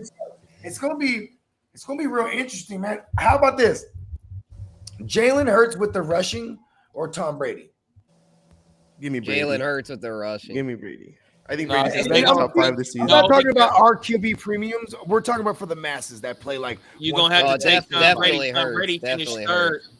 Tom Brady finished third. Bro, Tom Brady's going in like the 10th or the 11th last year. Yeah, Brady, since he's not at camp right now, his stock's plummeting, but I find that to be really stupid. Like, Brady will be back, bro. Avocado still exists, bro. Exactly. Yeah, he's just like avocado. They throw so much. They throw so much in Tampa. I don't see. Is he going to throw? What did he throw? Like 700? Yeah, I don't think he's going to throw that much again because of no more Uncle Bruce. Hey, Hus said it best. Going to be cut. Man, Brady and Byron Leftwich is combined at the hip. Brady gonna tell it's the same shit, bro. 100%. And that shit ain't gonna die out. Brady, I'm not saying he's Leftwich will defer, especially with Bowles being the head coach. Leftwich would either kind of like defer to Brady, or they gonna be somewhere. It ain't no, I'm here and this is what we doing. Brady, Brady's smart, though. I think Brady, like with Uncle Bruce is kind of one of those things like Bruce, like, air it out, Brady, be like, fuck yeah. But now that he doesn't have to have Bruce, I think him and Leftwich be a little more calculated with it. And yeah, they'll still throw a lot. I still think Brady's a top 10 QB with all the weaponry they've got, but I just don't think he's going to throw quite as much. And as a result, I think he'll be a back-end top 10 quarterback as opposed to a top 5 quarterback like he was last season. Here's the cool stat right here. They had 12 touchdown. Brady had 12 touchdown passes in the fourth quarter last year with a lead. That means they're keeping their foot on the pedal. They keeping their foot on their neck. Is that more Bruce Arians? You think? Hey, my boy Busy know about that in the Madden world. When we up 21, we gonna keep our foot on the pedal 100%. Right? Oh yeah, definitely. You know what I mean? Okay, I know you're you're a fan of the boys, Nick. But how do you feel about this division, real quick? Who's winning this division? And the reason why I ask you this is because we haven't had a repeat winner in the past, like, 10 seasons, something like that. For the NFC East? Yeah. It's been since the 02-03 season. There you go. That's hella long. It was the Eagles. 10 years. It was the Eagles that did it. It ain't gonna be. It ain't gonna happen. And I'll tell you this what, year, bro. I'm a diehard Cowboys fan, but the Eagles are winning this division this year. Or I will tell you this: That the sounds Redskins. like a reverse jinx. Nobody's talking about the Commanders. I know, right? Nobody's talking about the Commanders being sneaky with Ron Rivera like they have been in history and winning this division, because that's something like what would happen in the NFC East would be the Commanders coming out of nowhere and winning 10 or 11 games. Yeah, Hey, what about the Yeah, some of the Redskins? gambling experts are And they have on to a the shitty- Giants, bro. They think the Giants with Daboll could be a Yeah, I was gonna say the I think return. it's going to be the Eagles or Redskins Commanders that win this If they division get this year. Jimmy. The only way the Commanders win the division, bro, is if that defense is a top 5 defense. Yeah. But if Chase Young's all the way back or not. Chase but Young, they're gonna need the Chase 2D Young, tackles. yeah, Sweat and Allen. Yeah, but I think. like their weapons too. They got a committee now. They got Yeah, Curtis no, definitely. Samuel. They got McLaurin. They got Dotson. Wentz is like 5 times the quarterback Heineke is. He has. He I can get don't out the know about pocket. that. Like, This is I still mean, Wentz we're like, talking if about, somebody bro. was in the market, they won hey, 7 if games somebody with was in the Heineke. You're telling me market, they can't win 10 with Wentz? hey, if somebody was in the market for a QB, Washington should go get Jimmy too, though, bro. They should be in line to go get Yeah, Jimmy, block bro. the Giants Got a from lot of, getting him. Jimmy costs a lot of money, and like they already gave up. I mean, what would they give us? It would have to be like a player, then. You know what I mean? Something, bro. Maybe But the to make my quarterback room stronger, and Hey, with the their defense GM. and the people that the offensive weapons, hell yeah, man. Hey, not the GM, but the president of that team. He's a former player, black dude, and he came from the Niners organization with Shanahan and them. So there is a phone call they can make. You know what I mean? Yeah. There's a. I know. And we were making that phone call too. Eagles We were ain't making that winning shit. motherfucking phone call. But the only thing that sucks is that Jimmy's shoulder was hurt. You know what I mean? Because they were finna give us those 2 second-round picks, bruh. I'd genuinely be surprised if the Cowboys win the division. They have a rough start to the year. Like it ends good, but when we started, we got the Bucks, we got the Bengals, we got the Rams, we got the Eagles. It was like that last year too, though, bro. And y'all was still a playoff team, though. I like y'all this year, bro. I swear to you, I like the Cowboys, and you know that's the Cowboys and the Seahawks is the only 2 teams that I hate, bro. I'm not buying that the offense is gonna I'm going to leave on that note. Because I'm a Houston Texans fan, but I got to get to some yard work. Y'all know where to find me, neonpeacock.threadless.com. Busy boy, Hey, for being on the show. I'll get at you with the rest of those graphics. Hold on. Hey. Oh, and what up, Bogard? Before you leave, I always said we gotta start doing this more early in the show.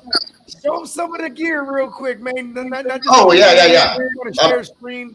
You know what I mean? I'm wearing a shirt right now. You know, I got, some artwork back there, but I don't have my share screen up or anything like that. But I know Hustler's wearing a shirt. I know Spencer's wearing a shirt right now from the website. Mine's on route too. I'm excited. Yeah, it's in the mail. It'll probably get here this coming week, as a matter of fact, so you can track that and appreciate that, guys. And hold on.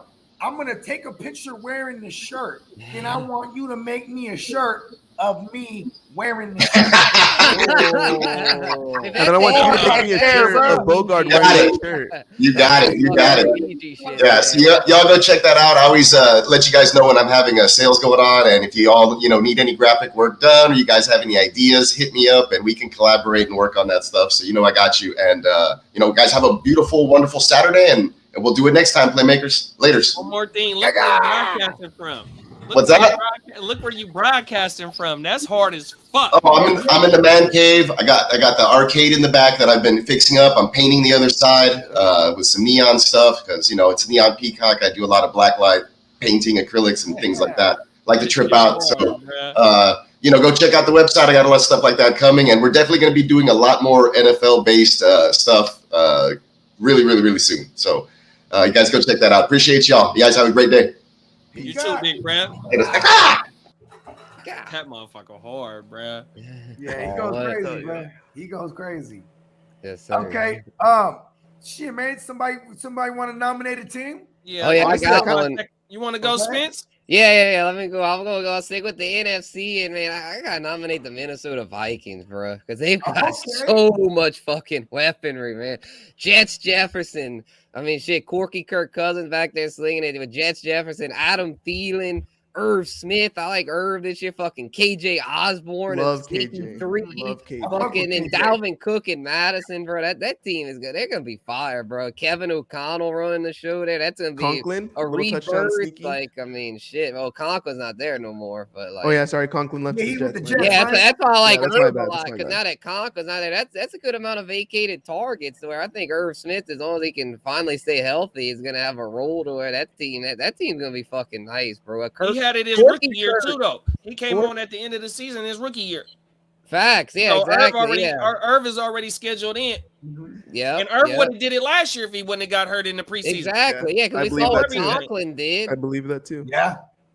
And now you got a system that actually looks towards the tight end in the red zone a lot. You know what I mean? We've seen Tyler Higbee in that same system last year with O'Connell with the Rams. What did he fall into? Like 5 or 6 of them hoes? You know what I mean? Yep. Yeah. And so, Albert said Gabe Davis just caught a 28-yard touchdown pass. there he goes. His ADP is rising right now. As we Everybody, speak. hold on. Stock up. But look, though, Yeah, so how his, we started off the show, and somebody said their favorite stat. My favorite stat of right now in redraft is Buzzos and JJ. Easily to attain. If you got a top 5 pick, you can get JJ, and you're going to easily be able to get Buzzos. Yeah, cuz Yeah. Buzzos finna do it. Buzzos. Look, they say, Buzzins. shit, my camera. Hey, they say that Thielen is looking like Thielen of the last couple of years. And Thielen, 31 years old. They say if Thielen is looking like how he's supposed to be looking, fucking JJ and KJ gonna make it easy. You mean KJ, I'm buying KJ everywhere. Bro. AJ, they might win that JJ, division, and bro. DT. We call Thielen AJ, KJ, DT in my JJ, shit. all the J's. Oh my Yeah, man. yeah. Yeah, Hey, KJ, KJ boys over there, bruh. Hey, Ozzy Osbourne's son, bro. hey, Right. They, you know, if you talking about Joe B and them putting up whoop whoop, and Jay Herbo and them throwing up whoop whoop, you cannot mention Minnesota throwing up numbers with them boys right now, bro. 100%. And I got Cook as my guy. I know Cook you're as my all in number with one running Cook. back, bro. Yeah, I'm starting to buy it. I mean, I got Cook now in 2 leagues. Yeah, kind of making me nervous, but I mean, shit, I'm just going with it, bro. Because I think if Cook's healthy, he's gonna be easily a top 5 running back in that system. And he's gonna get the receptions to go with it. Like honestly, when it comes to go back to CMC, and I keep bringing up CMC because I just like. I like Cook better because you can get as far as from a value because CMC you still got to pay up that top 3. Where it's Cook, I get Cook a lot of times at the back half of the first round. I'm like, shit, give me that all day, every day. That's a top 5 running back, and especially if I can get Madison the cuff with him, like it's a no brainer. I fucking agree with that, bro. I'm not gonna lie, dog. And that was my first team that I wanted to talk about, but I knew somebody else was gonna be able to bring that up, and I'm glad you did, bro, because like I said, fucking Buzzos and fucking JJ is my top stack bro. this JJ, year, bro. JJ, and that's hopefully we can since we're probably in agreement on this, hopefully we can speak that into existence, bro. Can I say something about the Bills real quick? Minnesota's gonna be fucking nice. Hey, is this a homage to what type of year this is gonna be? Devin Singletary already has 3 rushes for 25 yards. And look at Zach Moss last week, bro. You seen what Zach Moss looked good. So you think there's gonna be like a committee type of approach, or they're like halfway through the season they're gonna give it to a guy like they did last year? Bro, you know what? To me, if they want to be more diverse, you keep it in a in a committee, because we already know what you can do. Huss already said this is a 4 and 5 wide receiver split offense. You know what I mean? They lead the league in that. You know what I mean? So now if you could be more diversified and approach with some type of running game, bro, and then you got a top defense as well. As if they can get a consistent pass rush with Von Miller and Gregory Rousseau, and you got fucking the boy from the Houston Cougars. I can't think of his name right now. The young boy who played D tackle. He's a beast too, Ed bro. Oliver. Ed Oliver. Oh my memory. Yeah, they're they got pieces. favorites for a Tre'Davious reason, coming back. bro. Tre'Davious coming back. They invested two picks in corners. I can't think of the on the other side of and then you got the best safety tandem in the league in Micah Hyde and JP. Come on, man. The Bills, the Mafia. Fuck Hey, yeah, they're bro. putting motherfuckers. Yeah, they're Super Bowl favorites right now, and rightfully They are so. the Mafia, bro. Yes, the Bills Mafia, bro. Hey, They've got it all. Mafia. They've got it all. As long as they're healthy, I mean, shit, they'll probably be my pick to go. I mean, as much as I love the Chargers and the Bengals, it's just, I mean, this is the Bills season. If they can stay healthy, I mean, they've got all the shit they need to go all the way. Yeah. You know, it would be such a crazy season if the Bills had that type of year, and then just to meet like Brady in the Super Bowl. That'd be so, I would be pulling so hard for the mob, bro. I hope they fuck Brady up, bro. All the years he tormented them in New England. You best believe Von Miller and them boys are gonna be after his ass. But you know what though, bro? Shout out to the take a small investment or a big investment if you can into somebody in that offense in being fantasy relevant, bro. Oh yeah, 100%. yeah. I try to have a little piece. Yeah, I have you some know. big shares, McKenzie, fucking. Gabe Davis. To try to get different pieces of that Get a pie. piece of you it, know? bro. Dawson Knox, he can get him dummy late, and he's could be a 100%. double-digit touchdowns guy. 9 TDs last year, bro. A lot of times falls. You know, even though some leagues he goes too high, but other leagues he's a bargain. Bring that shit up, Hustler, so I can try to give you a little promo for the auction league real quick. Yeah, put it in the chat. So who's going to join the auction style draft league? $54 buy-in. AJ is also in the league. I think there's only 4 of us in it because 2 people might have left, but let's fill that. That's my first auction draft. Gonna be dabbling that in the first time and hopes to get into a live one next year. Because Huss made it that was super pretty fun. fun. That auction mock, it was pretty interesting. Like it was like somebody spent 70. Hey, who was that spent a third of their budget, bro? I forgot. Yeah, David Hess on JT. That was Hess that did that. Allen. He spent 95 on Josh Allen. Like it was 95. I thought it was 75. Yeah, I was like, oh shit. Yeah, that shit got wild. And what was the budget? 250? It was 200. No, in the Hustler League, I do IDP as well. So our budget is 420. So we got a real big budget. Yeah. Nice. This is more players. Yep. Yeah. When my dude Hess did that, I was like, my gotta boy get in on some balling right that now. motherfucker's not joking. Yeah, shout out to Hess, bro. Hey, that's BMF it. He was blowing money fast on that one. Right. Hess is always fucking blowing my mind on how we gonna call him Hess Meach. I need to pull up to Texas with the car or with the weed car or something, like just so I can dispensary on the go, because damn, some of that crazy shit that he be talking about, I need some of it in my life sometimes. Hell yeah. Hey, Texas is still no medicinal, or y'all got medicinal? It's like super medicinal. It's medicinal if like you need it. Yeah. But like for the no. You just tell him you can't sleep. No, bro, don't arrest you for a roach here. If you got a roach on you, then you're spending a night in jail. I believe it. Yeah, luckily it's a little more lax in Louisiana now. Where it's just, I think if it's on, you just get a ticket or something. You don't get arrested anymore. But see, hey, Texas so rich, they don't need the cannabis tax money. Yeah. California, they need it. They need it bad, bro. Hey, California tax for everything, so I don't know why they need so much. Man, they tax for the weather. I'm looking out my window right now. They taxing us right now for that shit. Everything. No, I'm serious. They tax for the weather. For That's real. Wild, bro. It's 100%, bro. Man. Shit. So my team, look, I got my team, yeah, bro. Go ahead. Yeah. Look, so I don't think a couple of y'all might agree with me, or however it go. But I got the Miami Dolphins, bro. So, and the main thing is probably it would be the big tuna. Why would nobody agree with me? But I think the big tuna is going to be able to be efficient. And my key factor, or my 2 key factors, is going to be Chase Edmonds and Mike G. I think if Mike G can play some type of block and roll to where he can sell some type of tight end screens and, whatever McDaniel can run off that, like how fucking Kittle does, because Mike G last year has the numbers. He just don't got the TDs. Over 100 targets, 70-something receptions, 700 yards. He got all the numbers. He just don't got the fucking touchdowns. And the offense that he's going to play in this year and the role that he has with the weapons around him, it's easy for Mike G to be a top 5 tight end, and he going to be one of the key factors in this offense besides all the other names that we know. And we know that Waddle is a baller. We know Tyreek is a baller. You got Chase Edmonds, who might fit into this motherfucking scheme perfectly that McDaniel bringing. You know what I mean? Give me the Dolphins as a fantasy relevant players all over the board. You know what? I'm with you on the Guccini. You sold me because what was fucking him up last year was they ran a ton of 12 and there was 3 tight ends. So, like you said, if he can get the blocking, like you said, because then that's what took him off the field. But see, look at this though.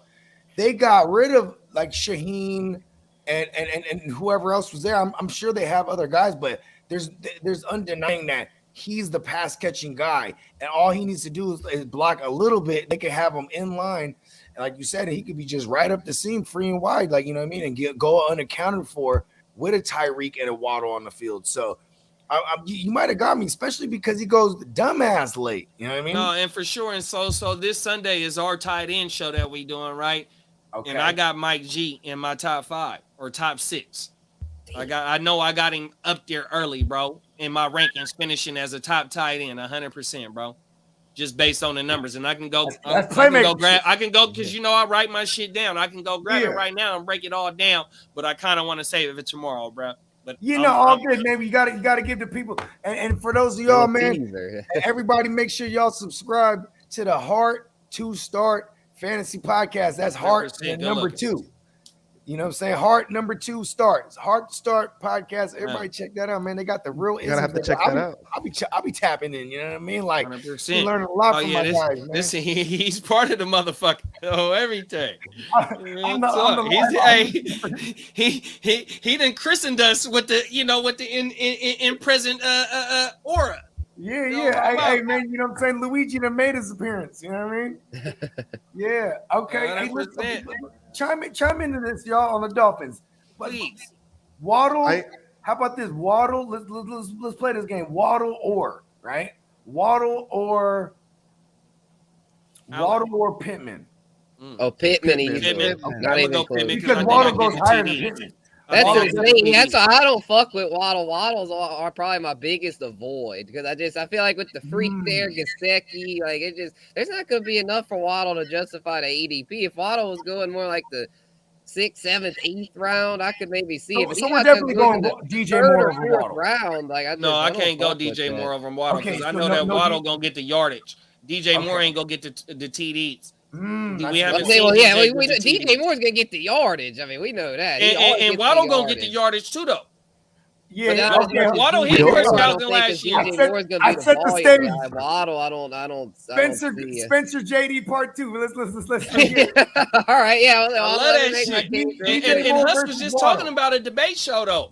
Yeah, I mean, on my mama, this is the type of shit. Do you think how many touchdowns do you see Waddle getting? The same amount as DJ, 4. But you think he's gonna outgain DJ yardage wise?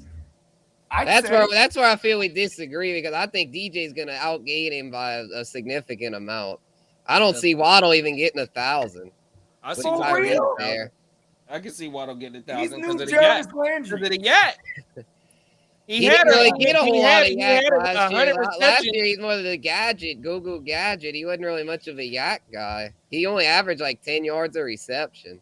He's new Jarvis. Hey, with Tyreek being there and the way that McDaniel scheme people open, bro, is coming from the same offense, bro. One person is gonna be able to hit easily for a 40-yard gain in that type of offense. Yeah, well, that's like Tyreek the freak. That's what I'm thinking in that offense. Like it's not just gonna Waddle, be Tyreek. I think Waddle's gonna be Ayuk. That's why I'm down. I mean, everyone was all in on Ayuk. This Ayuk breakout year, though, and we bro. saw what happened, you know. But see, you know what? I'm thinking Waddle's going to agree with Spencer here. I can agree with Spencer because I think there's a lot more striking similarities to Tua's game that we know of it now, right? Like the Tua in the NFL, what we know, he goes short. It reminds me of Jimmy. So maybe you might be onto something there. But you got to think, we'll though. See. I mean, if Waddle does great, I'm going to have to eat my words, but I'm betting against him. I'm not mad at that. With Tyreek there. And to go back to Bogey point, what do Jimmy receivers do?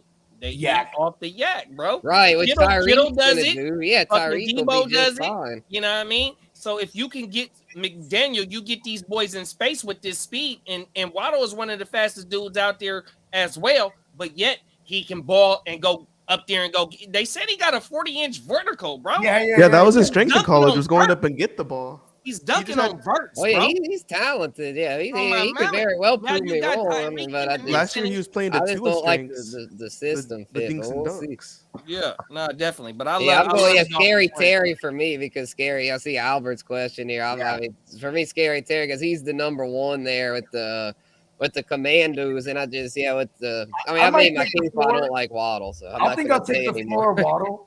Yeah, I just don't the TDs. Waddle and McLaurin gonna have the same TDs just as the other boy we was just talking about. I can't think of his name, man. DJ Moore. DJ Moore. Excuse me. 2 seconds ago, I forgot. But all three of them dudes is the same because they can't put up 6.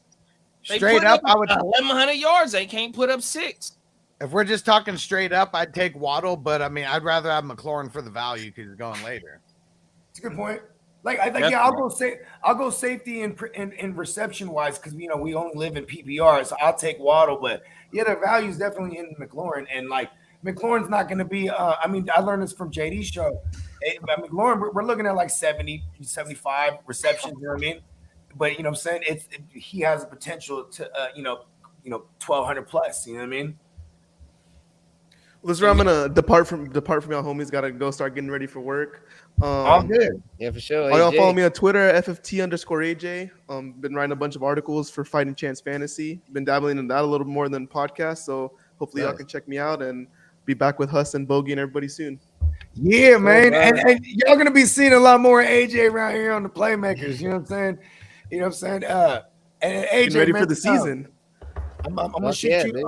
Listen, bro, I'm gonna shoot you that trade that you was asking me about, bro. Yeah, I'm gonna leave and then y'all discuss with the audience how you think AJ Dillon's worth TD Lamb. But hold on, man. I'm sending you AJ Dillon. Let's be clear, and I'm bringing back CeeDee Lamb. Man, that's not gonna happen. I'm messing y'all homies later. Y'all have a good one. All right, go, bro, man. Thank you, AJ. Niner MMA said Waddle said that he was faster than Hill, didn't he? And dang, Niner MMA, it's not gonna let you put the link in the chat. YouTube blocks anyone from putting links, but I think you can put it in the comments. Put it in the comments, and then I'll put it in the chat. There you go. Oh, okay. This is Waddle talking about that thing. Yeah, Waddle saying faster than the freak. Man, I don't know, man. I don't know about that. Like Tyreek Hill's an actual cheetah. You know what I mean? Yeah, for real. Yeah, it's gonna. Yeah, I don't know how that offense is kind of strange. Like, I mean, yeah, like JD, it's like Guccini. I'm not really fucking with Guccini. Not that I don't think he's that good, but it's just I don't really know what to expect there. It's gonna be frustrating. It's kind of like the Niners last year. Like everyone was on Ayuk, and then it was Debo. You know, that's just like. And then Kittle, I mean, yeah, Kittle got his, but it's just I don't know, those Shanahan type schemes are just they're hard to predict because it's real life. You know, in real life, they don't want the opposition to know who's gonna eat. Right. My thing is just that I think that Guccini is a fucking chess piece on there in the tight end in that scheme for the last 5 years. I think it has been came into the offense, has been a big part of the offense. And I know that, if McDaniel, he is smart. He's one of the youngest head coaches there is. He's going to get Guccini the ball. Guccini, he's a Yale graduate. 100%. And he's black. 100 plus targets. He's a minority head coach. Yeah, but he lighter than me. He might not look like it. He lighter than me though. Oh, my mama, I'm probably the lightest. I'm one of the lightest motherfuckers there is. If y'all look at old pictures of McDaniels, like when he was with Shanahan and them in Washington, he had a lineup and he had diamond earrings. You know what I mean? You know what I'm saying? He was smacked out. You know what I'm saying? He looked more like a brother. I'll say. That was when he was in his 20s. You know what I'm talking about? Okay, look at this. Tampa Bay. I mean, they got hella weapons, but I feel like since Tom Brady's been missing for the last 10 days, Everybody's forgetting about this thing, and they just added Julio, man. What? Yeah, their stocks plummeting, and guess what? As soon as Brady comes back, their stocks will bounce back. So this is a good time. Like Evans has even been slipping some in Because of the drafts, hammy like, too. Yeah, exactly. Right. This is He a good should be time. good Get for week Evans one. for the low. Get Evans in like the 4th round. Get Godwin, dummy later. The dumbass late for Godwin because it's just like coming off the ACL. No one wants him, but I like Godwin if you can get him in like the 8th round or some bullshit. Like, and then Gage, Julio. Like, I mean, they've got still plenty of weapons. Rudolph, fucking Brait, like. They've got weapons. They're definitely not. If you got with Tommy at his old age, he for one, avocados still exist, and 2, he's gonna make sure he's got plenty of weaponry. Yeah, man, he's NFL royalty. He ain't having it, right? He's the type of dude that was like, listen, Bruce. He's like, that's coach to you, Tommy. Listen, Bruce, you're gonna step down. Yeah, You know what I and then we're bringing in Antonio Brown. We're bringing in. I don't want right? it. No, we're bringing his. He didn't want to bring in AB, and yeah, then Brady Bruce was hated like, the hell AB. we are. Yeah. Yeah, I remember he was whenever AB quit on him. Like they asked Bruce about it, he was just like, he is no longer a buck. Like he was like so pissed. Like, he started He thinking, couldn't wait up. yeah, he could. Yeah, he was like so waiting to say that. I don't care if we win a Super Bowl together. Right? Yeah, bro, that shit's great. But yeah, that's one thing with Tommy, man, with Julio and Gage now. I mean, that's funny. Like Julio and Gage were 1 and 2 in ATL. Now in Tampa, they're 3 and 4. Wow. Shit's fucking nuts. Hey, okay. Let's get some gunfire real quick because Brady is. If I can't get any of them weapons, I'll just get Brady, or I'm okay with the uncomfortable price that Fournette comes with, because I'll have Fournette. Because all those weapons take the top off Fournette. For Fournette. That's who I was going to. How many receptions did Fournette have last year? Like 60 something. He had like 89 targets, bro. No, it was 80 And something. then he had the classic. It was 69, 69, I think. dude. I think he was right at that. Remember. There we go. Yes. He had 69 receptions, and I think a 50 burger is in it for him as a floor. So Easy. Yeah. With 300 yards and a couple TDs, that's what he did Mhm. last year, bro. he stays Remember. healthy. He stays healthy. You know what I'm saying? He's worth that draft capital we spend, because for what he's doing in the offense he's connected to, he should be a first rounder. It's just that people look at Leonard Foreskin with disdain. You know what I mean? Right. Yeah, because he's burned us in the past. And he's one of those guys, you got to get him in a value. You know, if he's going in the 1st, 2nd round, I ain't fucking with that. But he falls like late 3rd, early 4th as an RB2. I'll take that. I'm not scared of that. He's up there with James Conner. They go. Well, yeah, exactly. Him and Connor are very similar in that they both had great years last year, finished his top 10, but they've burned us in the past. So it's one of those things I feel like you just got to compromise. You know, you can't take them as top 10 running backs, but if they fall to like, you know, that RB2 range, to me, you got to put the disdain to the side and select them, because if not, you're passing up on so much value. Yeah. And my thing too, though, is people might be scared of a little bit of Rashad White. With Brady not being there and being able to work with the rookie, you know what I mean? That's a good point, bro. 100%, bro. You know what I mean? And Brady already knowing what Foreskin brings to the table, you know, for the first half of the season, maybe even longer than that. You know, Fournette gonna get a bulk of everything, bro. You know, because Brady ain't work with the young fella. Brady don't know if this boy be able to pick up his blind side or be able to kick, you know, if the blitzer coming from the opposite side, be able to pick up the right defender. You know what I mean? Oh yeah. He's great in the pass pro. You know what I'm saying?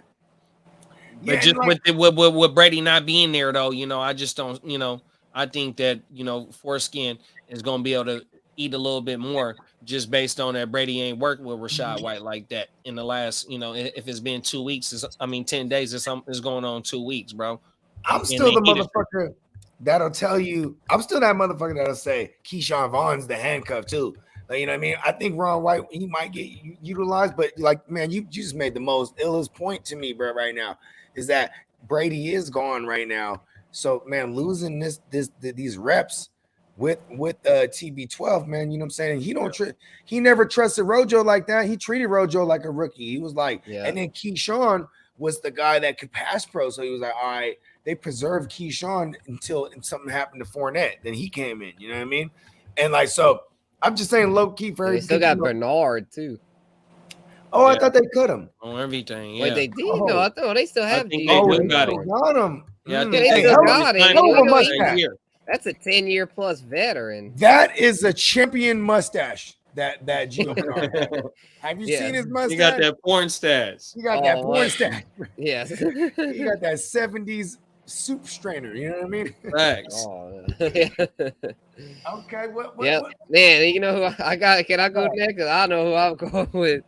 New Orleans Saints, bro. 'Cause we got the weapons this year. Man, we got Can't guard Mike back in the fold. Jarvis Landry brought in the hometown hero, and we can't forget about the rook, Chris Olave, bro. We went from having Marquez Callaway, Deontay Hardy, and Traquan in 3 wide sets to now we've got MT, Jarvis, and Olave. A complete turnaround from last year, and Infamous is back.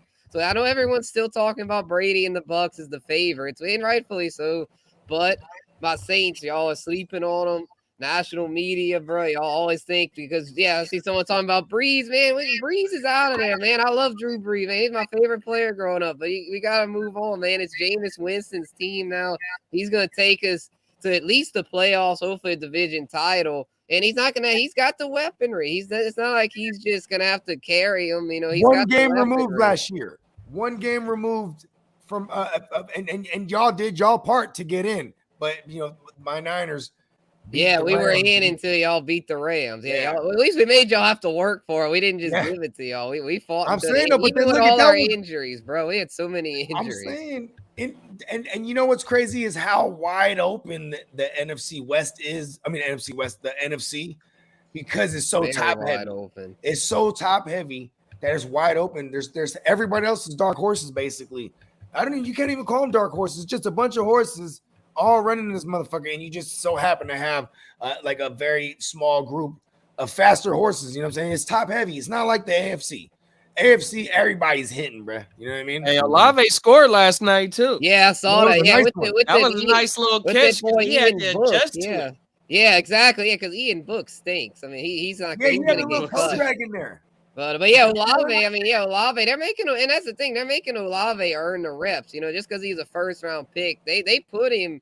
As I don't know, the depth charts aren't really having to do with the coaches, but like maybe the coaches did have something to do with it. They put Olave as third string, almost like to say, like, look, you're gonna have to earn your way up. But that's bullshit. He's not gonna be third string. Yeah, exactly. It's coach speak. It's just something to kind of motivate him, but he's already proven it. So I think they got on me in the home league for taking him a little high, but I was like, fuck it, man. I'm getting Olave, bro. That's my guy. You had to do it. There's a bunch of New Orleans motherfuckers in the building. Yeah, exactly. Yeah, because one motherfucker had pulled up can't guard Mike early, so I was like, fuck, if I don't pull up Olave here, I ain't going to get him.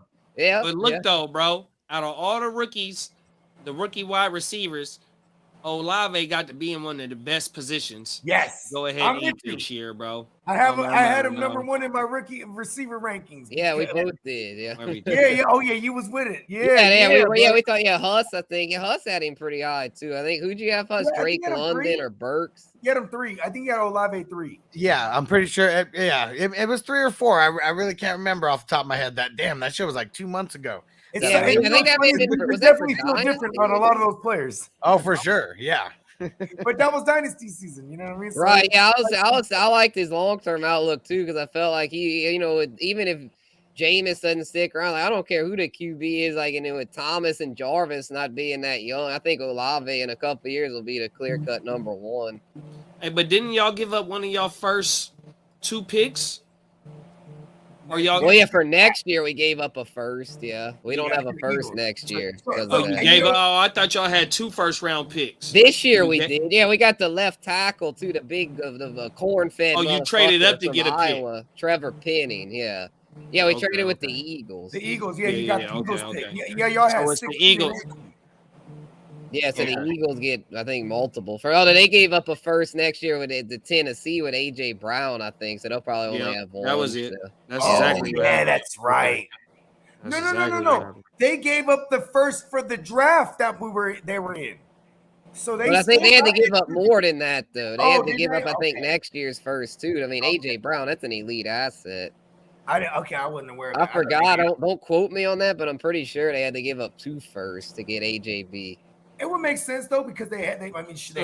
But they already had 2 firsts. Yeah, exactly. You know what I mean? Yeah, because they had the extra one. So from what the they Saints, gave up, so they swapped one of them. Play with it. They swapped one of them, and then they gave up one for the next year. You know what that means too, right? Like the fact that they're getting the weapons to put around Hurts doesn't mean like, oh, we're getting these weapons so we can get a QB next year. That Hurts is their guy now. Well, actually, man, they got him cheaper than I thought. Then they got him dumbass cheap. They had to give up was that first. They didn't. So they probably have 2 next year. They had to give up was an additional third. Man, they stole AJ Brown, bro. You know why? It's because they wanted Treylon Burks there. Yeah, and, Tennessee wanted Treylon. That's like a Bogard trade.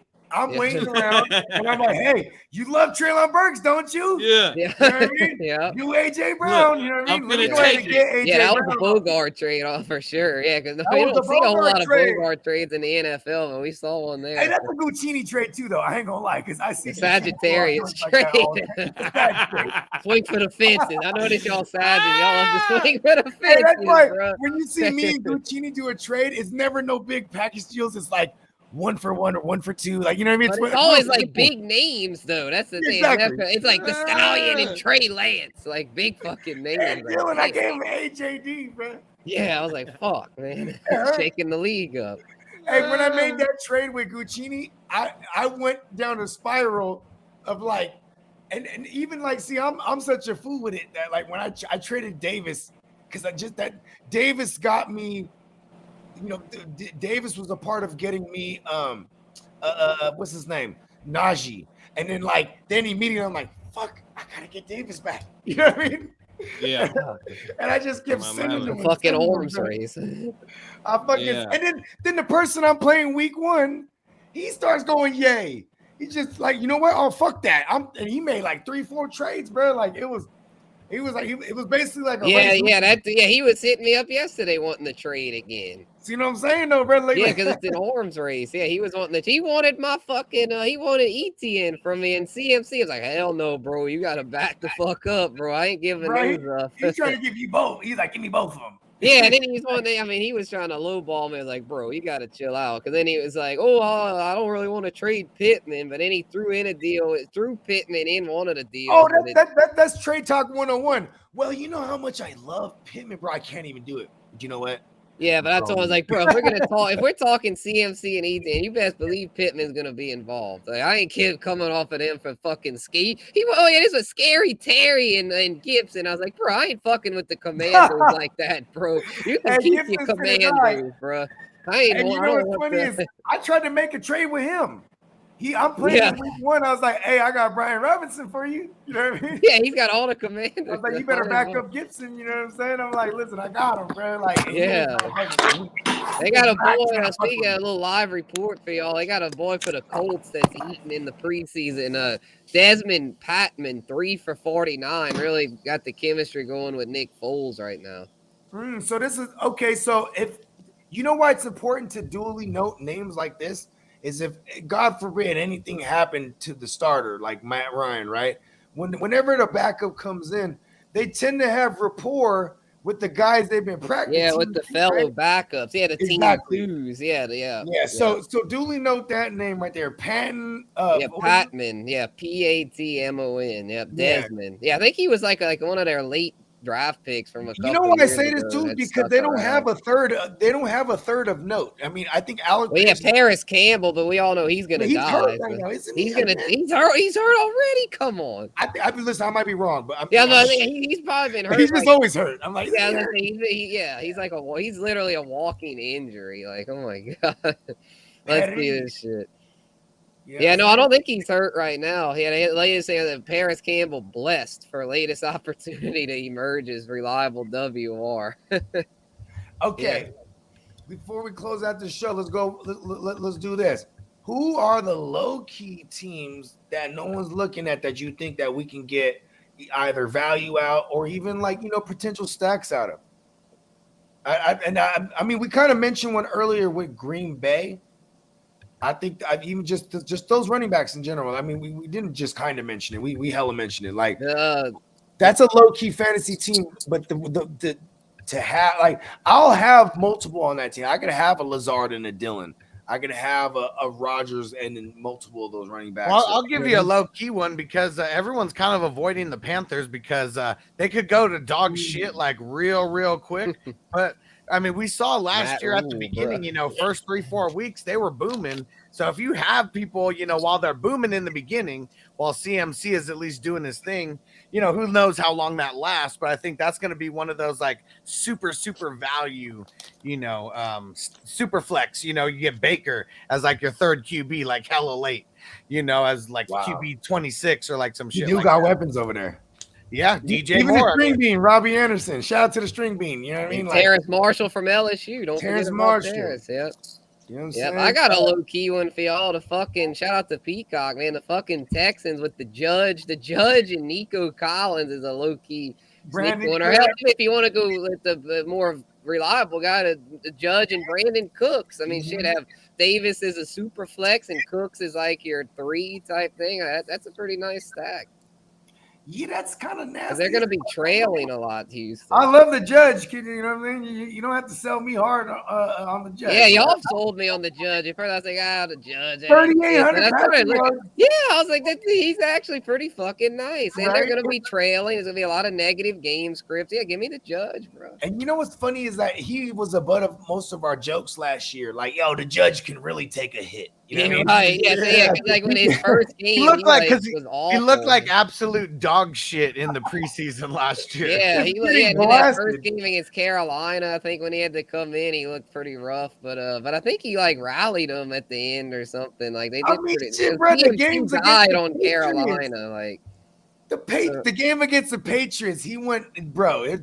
He carved up Belichick's Carved defense. him up. That was wild. I couldn't. That's when after that game, I was like, man, maybe this Mills kid's got something. That impressed me because like even as good as Herbert is, like against Belichick, Herbert craters, bro. Yeah, a lot of guys crater against Belichick. See, here's the thing: the rookie Belichick against rookies is like he's like 12-3 or something like that. Yeah, and that's why what the judge did blew my mind. Yeah, he still beat the judge. They still got, they came back. Shout out to Mac Jones. They stormed back and got the dub, but it was. It was. But terrible. they made him work for it. It wasn't just some easy blowout. Like, yeah, shit was crazy. I think I got one. I'm gonna go with the Ravens because. I'm not opposed to have normally you would never have the QB along with a running back, but like everybody's like dead over there, and I don't believe in Mike Davis and JK. I mean, they say he's gonna start week 1, and when you look at it, bro, they throw the ball at. They were trying to throw the ball at JK last year in the preseason. They said they want to get him involved in the pass game. He actually tore his ACL catching the ball in the flat. You know what I'm saying? In the preseason, you know what I'm saying? So if they pick that back up, and then you have, I won't be afraid to have the running back that might snake touchdowns from my Russian QB because the Russian QB usually snakes it from the running back. And if we're gonna throw at the running back on a run first offense, you know what I'm saying? That should be back to full form this year. I think they're low key. And then you have the Bateman and Mark Andrews, obviously, but the pass volume. The low pass volume is why people don't look at them like that. And I'm looking at them to get all the runners, including the quarterback. You know what I mean? Yeah, I got a lot of shares of Mike Davis for sure, bro. I heard you said you kind of like ain't fucking with Mike Davis, but if Gus the Bus is not nowhere near where he need to be within the next week or so, you know what I mean? I haven't heard the latest on what's on him, but Davis is the number 2 right now, bro. Mike Davis is, and Mike Davis scored last week too. Yeah, because Gus Bus is probably going to miss week 1, so. Yeah, Mike Davis was just an insurance policy, dummy, a plotter, though. Like just such a plotter. Like he reminds me of Mark Ingram, bro. Like he's just. Oh man, I hate Mike Davis now. It sucks to have to use him. It's one of those, he'll get some volume. He's a bruiser type. He'll take the blunt of a workload, but it's not going to be pretty. It's going to probably only be like 3 yards a clip. It's going to not be very efficient. Yeah, but if JK ain't what JK is, or if like Bogey say, Lord forbid, you know what I mean? Because we seen what Mike Davis did, not in Atlanta, but what he did in places. He did pretty good over there on everything. So And Is you know, there any 17 team- weeks. And, yeah, Carolina. He was pretty nice with Carolina. That's Philadelphia. what it was for Right. CMC. It was for CMC when CMC went Yeah, down. he even did it for Mike Chris Davis started Carson. it. He you know, he was doing his motherfucking thing that He year. even did it for Chris Carson. You know what I mean? Oh, When yeah. Chris Carson died a few times back in 18. Right. Yeah, Yeah, and then he Mike went to Davis was Carolina and did it for CMC. I just, man, he just looked bad for Atlanta last year. We were thinking he was going to be a thing, but it ended up being Corduroy. Corduroy to pimp. Well, I mean, Right. shit, bro. Pimping is pimping since been pimping. You know what I mean? You can't. Yeah, Corduroy brought his pimp cane, Mike Davis. Get the fuck out my way. This is my backfield, bitch. Give me the baby powder. Give me the baby powder. Hip slap Okay. his ass. Is there any? This is the true last one right here. Is there any complete fades? Like we're completely fading the whole weaponry there. You know, teams like the Jet. Are the Jets one of them? Like, are y'all? No, hell no. I like some of the Jets. Okay. Yeah, especially Okay. Eli. Zach Wilson's coming back. The MILF Slayer ain't They got he's low gonna key be no back weapons. at some point. They got a lot of weapons over there. Low-key. Right. Yeah, they do. Garrett Wilson, Elijah Moore, Greasy Breezy, Corey Davis, Tyler Conklin. Shit, Tyler Conklin's a low-key sleeper tight end. They've got plenty of weaponry with the Jets. The way that Eli ate last year, he looked like he might be one of them guys that's a little bit quarterback proof. And if Zach Wilson was to ever come and really just click, Eli can be one of them motherfuckers that look like he could jump up into that top 12. They The were type of comparing talent that him he to Keenan produced. Allen, bro. He can go from damn near anywhere on the field as well, bro. Yeah, he got out of Ole Miss, bro. He's got that pedigree there. They develop receivers. AJ Brown, DK Metcalf. I mean, And he played with them. He was yeah, behind he came on up them dudes. under them. Yeah, they showed him Yeah. the game. Yeah. Y'all ready for this? I might fade Arizona completely, bro. For real? Yeah. Yeah, considering they go pretty high. I mean, but lately though, I've been noticing like, I mean, Kyler falls some because I mean he's burned us so much. Hollywood sometimes will fall. Hopkins, man, Nuke Hopkins has become such a bargain. Like See, I that's feel probably like a the lot one of I'll end people up now with are because fading Arizona. that's probably the one I would end up with because you know what I'm saying, people just keep letting them fall and I'll stash them in the IR. You know what I mean? But like otherwise, maybe it's because I've been burned too many times, and it's really on a per game basis. Outside of Connor last year, you know what I'm saying? I'm not really fucking with none of them. You know Yeah, what I mean? I had Kyler in the ALB, bro. In them first Nah, it 6 wasn't weeks, pretty. bro. That boy, I had Kyler, I had Zeke, and I had DJ Moore, JJ. So you were the number one team for like No, 6 I weeks. was in the playoffs. I was probably like top 4. No, but I'm saying the after first week 6 4, weeks. after week 4, week 5, bro, I was scratching and crawling, bro, because of them dudes that I just named on a per week basis, though. Even though they all finished with some good numbers, but on a per week basis, it wasn't getting me to the offs. And my dumb ass was standing still, hoping they gonna break out of it. You know what I mean? Not jumping off the trend. You know what I mean? I feel you, yeah. Yeah, fun real quick. Let me tell you, I'm not really fucking with the Giants. I mean, a lot of people are hyping up the Giants, but like, I'm not buying the dumbass or I call him Phony Tony. You know, I'm not buying Kadarius Tony. Wandale, yeah, he's a cool little experiment, but he's not going to be consistent, man. The Giants, yeah, I know Dable's there now, but it's still a dumpster fire. You know, you can put all the lipstick on the pig you want, but it's still a fucking pig. That's still a shitty fucking offense. They just, other than Saquon, I mean, I think because they did beef up the O-line, I think Saquon could bounce back. He's in a contract year, but if it's not Saquon, I am not fucking with the Giants. Yeah, I like Tony though, bro. I like Saquon too, but I like Tony because Tony game is just not a gadget dude. Tony brings what Debo brings, and as long as you can get him into space and Brian Dabo, him bring the offensive background, he's gonna get his best weapons, the ball in their hand in space. So I'm not scared of Wandale either, bro. They took him in the second round for a reason. Whether it be Tyrod, whether it be Daniel Jones, what best suits them is to get the ball out fast with the short and intermediate game. So if you got motherfuckers that off yak, they get the ball in their hand and they do a whole lot more instead of just trying to wait for the route to develop. Give me those guys that can take the ball and do something more than having to have the guys that have to run routes to get open. So give me Wandale, give me Tony, give me Saquon. Yeah, I can't do it. I fuck with Saquon. You know what I'm saying? Yeah, as much as I just drilled him, I still gotta say, like, because it's the classic, the contract year thing. Like, I really believe in that shit. I mean, the guys want to, Saquon's yet to get paid. I mean, he's got to produce this year if he wants to get paid. Because if he gets hurt again, no one's gonna pay Saquon. He's gonna have to set up like a 1-year prove it deal. But if he produces this year and shows that he's a big dog RB that can stay on the field for every week, like he's gonna get a fucking bag. And fully healthy, fully removed too, though, from all the injury. He said so many injuries, but his body's gotta hold up. From the head down. He's confident in everything that he got. He ready to go this year. I ain't scared of Saquon this year, doggy. Me neither. I fuck with Saquon because he's rare as far as the running backs that don't share with nobody. How many running backs can you name that don't share with nobody? Right. Najee, King Henry. JT, King Henry. Yeah, not many. Yeah, CMC, JT, not many. Yeah. I mean, right? Cook is a 70-30.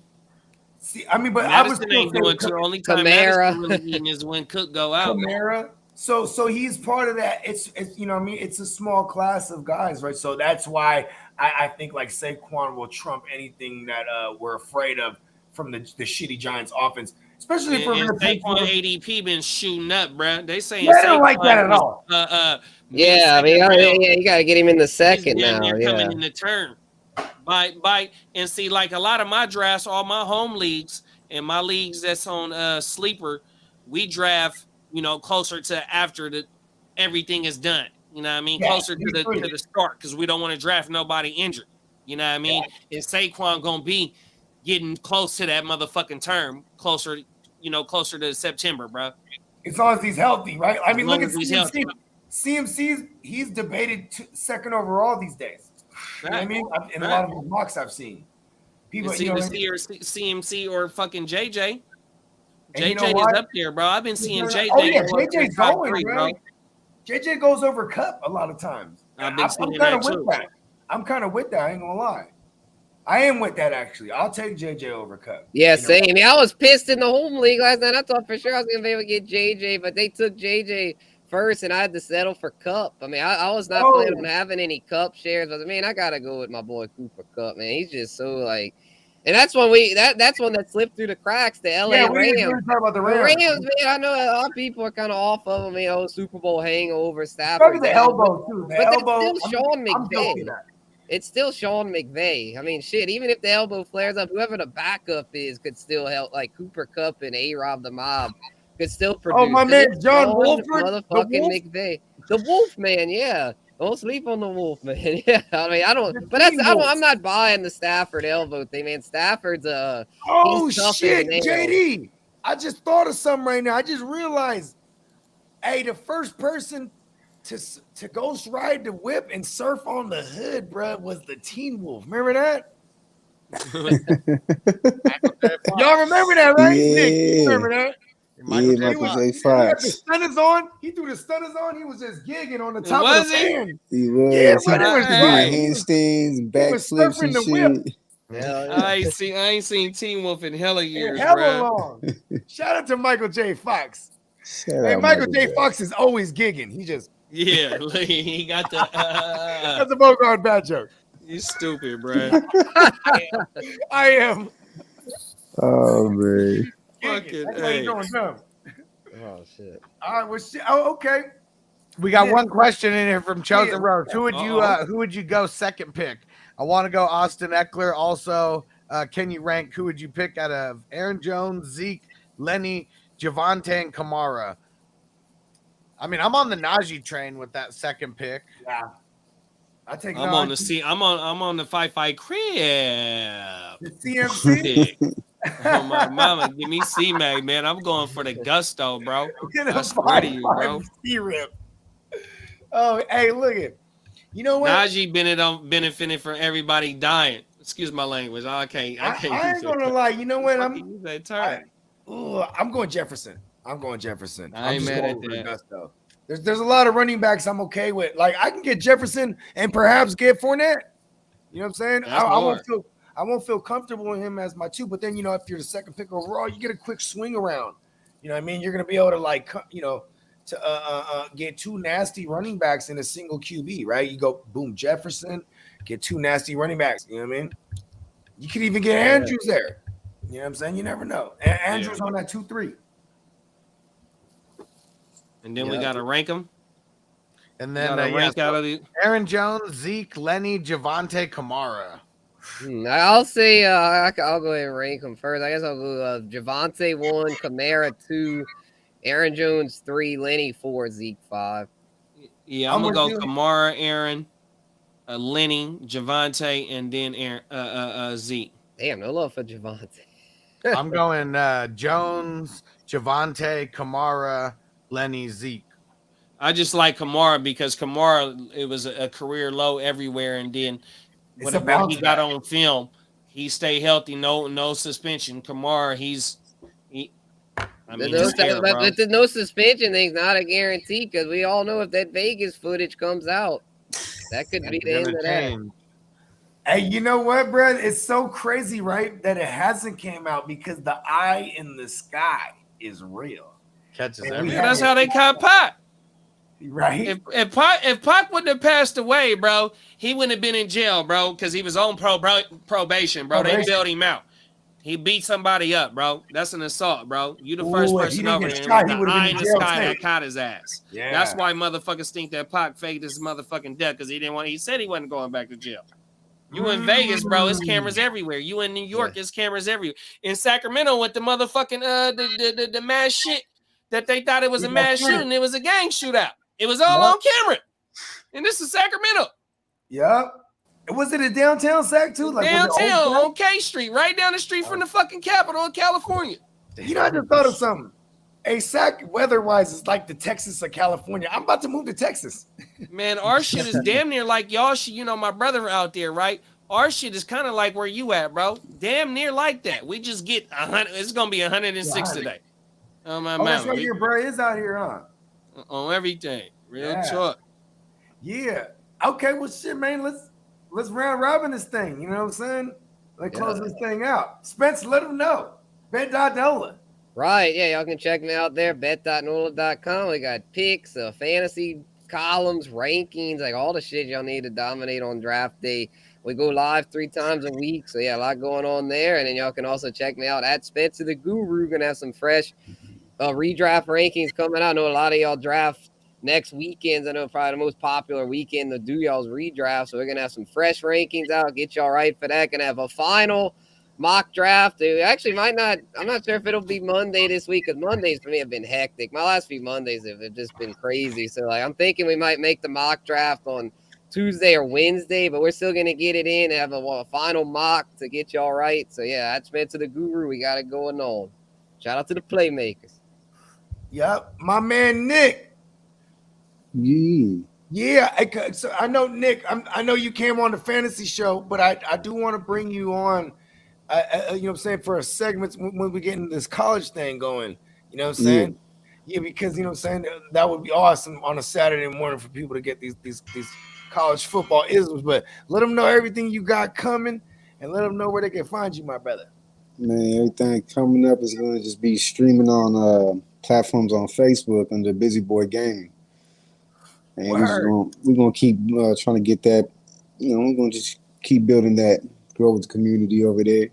Hey, you ever heard of a guy named Debo? Debo. On Facebook Gaming? He's one of those top-ranked guys, too. But this dude just on his day job, he does, like, extermination. I had termites. This motherfucker came in, and he was like, bro, check me out, bro. And, like, so we started following each other. This is about a couple years ago, but like, yeah, he's one of them guys. Maybe I should probably link y'all up because he be going to tournaments and whatnot. You know what I mean? Yeah, I mean, I think I played somebody, Debo something, gaming or something. Debo 420, I think it might even be, to be honest. It might have been something like that. It sounded yeah, because he's one of them. He's hella known, bro. Like he wouldn't. It's funny too because he was stunting too. He's like, bro, they know me out here. I'm like, oh, word. And then like I mentioned same thing with this other dude, the Madden Goat. The El Gato or whatever he calls himself now. Hey, where he from? He's originally, his name is Larry. His name is His name is Larry. He black though. Larry Lafleur. No, black? He's a ginger. Oh, yeah, it's another dude in the Bay they call a GOAT. I played him in the Madden tournament back in the 360 days. Kev know him personally. I don't know, bro, but I they had a tournament out here. But I used to fuck with the Madden, bro. Madden phase. Back in 2020, I was bringing on a bunch of like content creators that like, you know, or not content creators, these Madden, like, you know, because it's a different lifestyle. These motherfuckers used to go to tournaments, and it was kind of crazy. Like, I paid to get into the Madden tournament. This was probably in 2010, 09, some shit like that. And like they be having right here at the Yum Yum Donuts on 12th Avenue on my mama.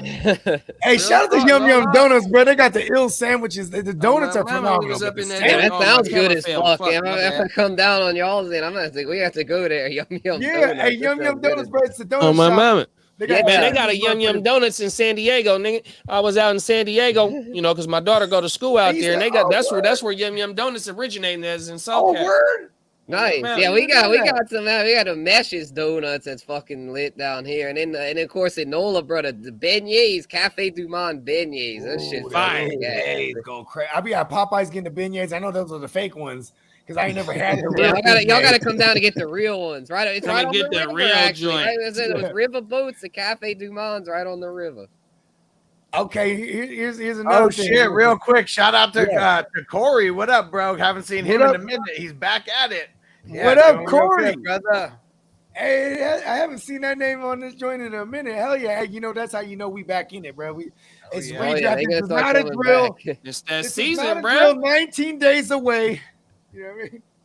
It is upon 19 motherfucking days away. We the Keyshawn Johnson number away, bro. Shout out to Keyshawn, man. Yeah, shout out to Keyshawn Johnson. Not Mike Thomas, even Mike Thomas. That's his nephew. Yeah, yeah. Oh, word. Right. Oh, that's right. That's right, because he didn't give Mike. That's why I call him Mike Thomas Frankenstein. He has one of Keyshawn's legs. You know what I mean? All right, let's check this out, Hutz. We got a hella shit going on, bro. Let them know, bro. Yeah, so Monday. All the leagues at the spread joint, let them know about everything. Oh, yeah. Monday, we're going to be bringing you a recap on our 32-team league. We finally finished the draft on that. Super wild. But, yeah, we got, let me see. What leagues do we got that we're filling right now? So we're filling an auction-style league. That one's $54. We got 3 QB leagues that we're filling, $54. I'm filling my Hustler Green Bowl league. That one's $110. We got the Hustler Bogey against the spread tournament. We need more people in that joint. We got to get to 100 people in. We need a lot more. We're maybe like 20% filled, but we get to 100 at the $54 buy-in. That covers you for all 18 weeks. We're going to have a first place prize of $2,000 for the number one. And we're paying out 10 spots out of the 100 that are in. So you guys got to get in like right now. Yeah. Hell yeah. Hey, go ahead and drop that link in the chat too. You know what I'm saying? All y'all got to do is just sign up, make an account, let us know your username, and then once you're paid in there, we'll add you into the tournament. You know what I mean? And it's just every week you're just gonna pick your picks against the spread on the site, and whoever has the most correct picks at the end it wins. It's pretty self-explanatory. You know what I mean? I know my man Nick. He you know, he's a gambling motherfucker. I'm pretty sure he'll rock with it. $54 for 18 weeks. Good bang for your buck. Yeah. Like Hus said, we're trying to get to 100. You know, we're 19 days away. We're gonna, you know, we're and this is one of our main priorities right now to fill up. So everybody, I should have brought that up in everything in the show. Shit. But yeah, you know what I'm saying? When we doing the recap for the 32? Oh yeah, we finished the draft on Monday. So we need everyone to send us, if you are in that league, send us videos so we can get the shit talking going. Everyone knows who their first week opponent is. I'm going up against IDP Iggy. Oh shit! Week one. Who I'm playing? It's going to be an epic battle. Yeah, the draft just finished, I think, while we were on the show. So now we can see the schedules and everything. Let's see that schedule. I get Anthony week 1. Ooh. Oh, word, Uncle Buck. That's Uncle Buck. No, I don't think that's not Uncle Buck. I mean, we have multiple. No. That's Math Quest. Yeah. Yeah. Okay. Yeah. All right. Yeah. Yeah, it seems pretty nice, bro. He's got I play A-Rob Nick the Mob and AJ Brown. Shit. I Yeah, play it's gonna be a Nick Fury. battle. Stativelli. Uh-oh. That's what I Stativelli. He's originally from LA. I think he's in AZ now. He's a Oh, is that right? I'll be in AZ in 2 weeks, man. Stativelli, if you watching, man, come tap in, man. Pull up, man. Let's have a drink or we can blow one, bro. You know, I'm coming out there with some of that NorCal finest, 100%, bro. I'll be in Scottsdale, bro, doing the draft, man. And the cold thing is, look, I just purchased 2 new streaming cameras.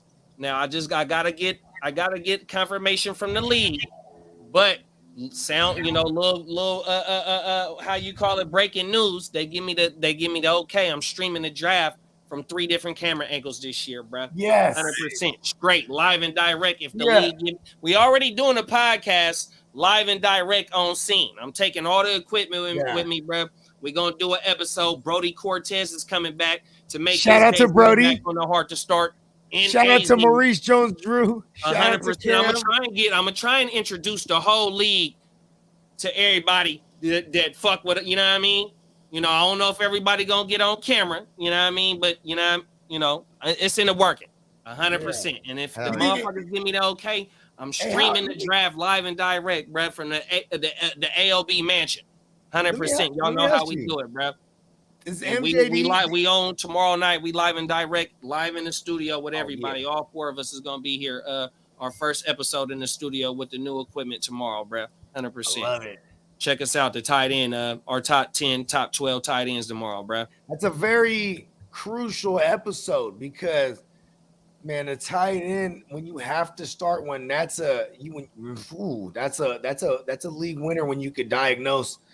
You know what I'm saying? When you could diagnose that right one, whether it's late or even spinning up accordingly for a Kelsey or whatnot. You know what I'm saying? But hey, but check us out. This is the Real Fantasy Playmakers. Saturday mornings, packing bowls of cereal, all that shit, bro. We keeping it lit. You know what I mean? Check out Heart to Start, going live tomorrow. Check us out. All the recaps we got coming. Check out Bet.Nola. Put some money down. Win some money. Go get you some beignets. You know what I'm saying? My man, go challenge my man Nick Trees. You know what I'm saying? On this Madden shit. And the university give me money. Let's go. With the run pass option, I run shit or I shred from the pocket. I'm always shopping, I'm always copping, and always pray I'm falling like leaves an item. Hey, what could I say? I make plays every day. Catch me with a thick one, make her pay what she weigh. And then some. Welcome to my kingdom. Really in the field, never got my feet up. Go hard, push a hard line. Yeah, been around, peep the archives. Yeah. Off top, it's a long grind. You don't need to watch to see that it's our time, yeah. I'm counting chips, finna take the chip. You counterfeits, better pay attention. I'm about a chick, catch me in my bag. Sunday to Sunday, we living that. We make plays every day, yeah. We make plays every day, yeah.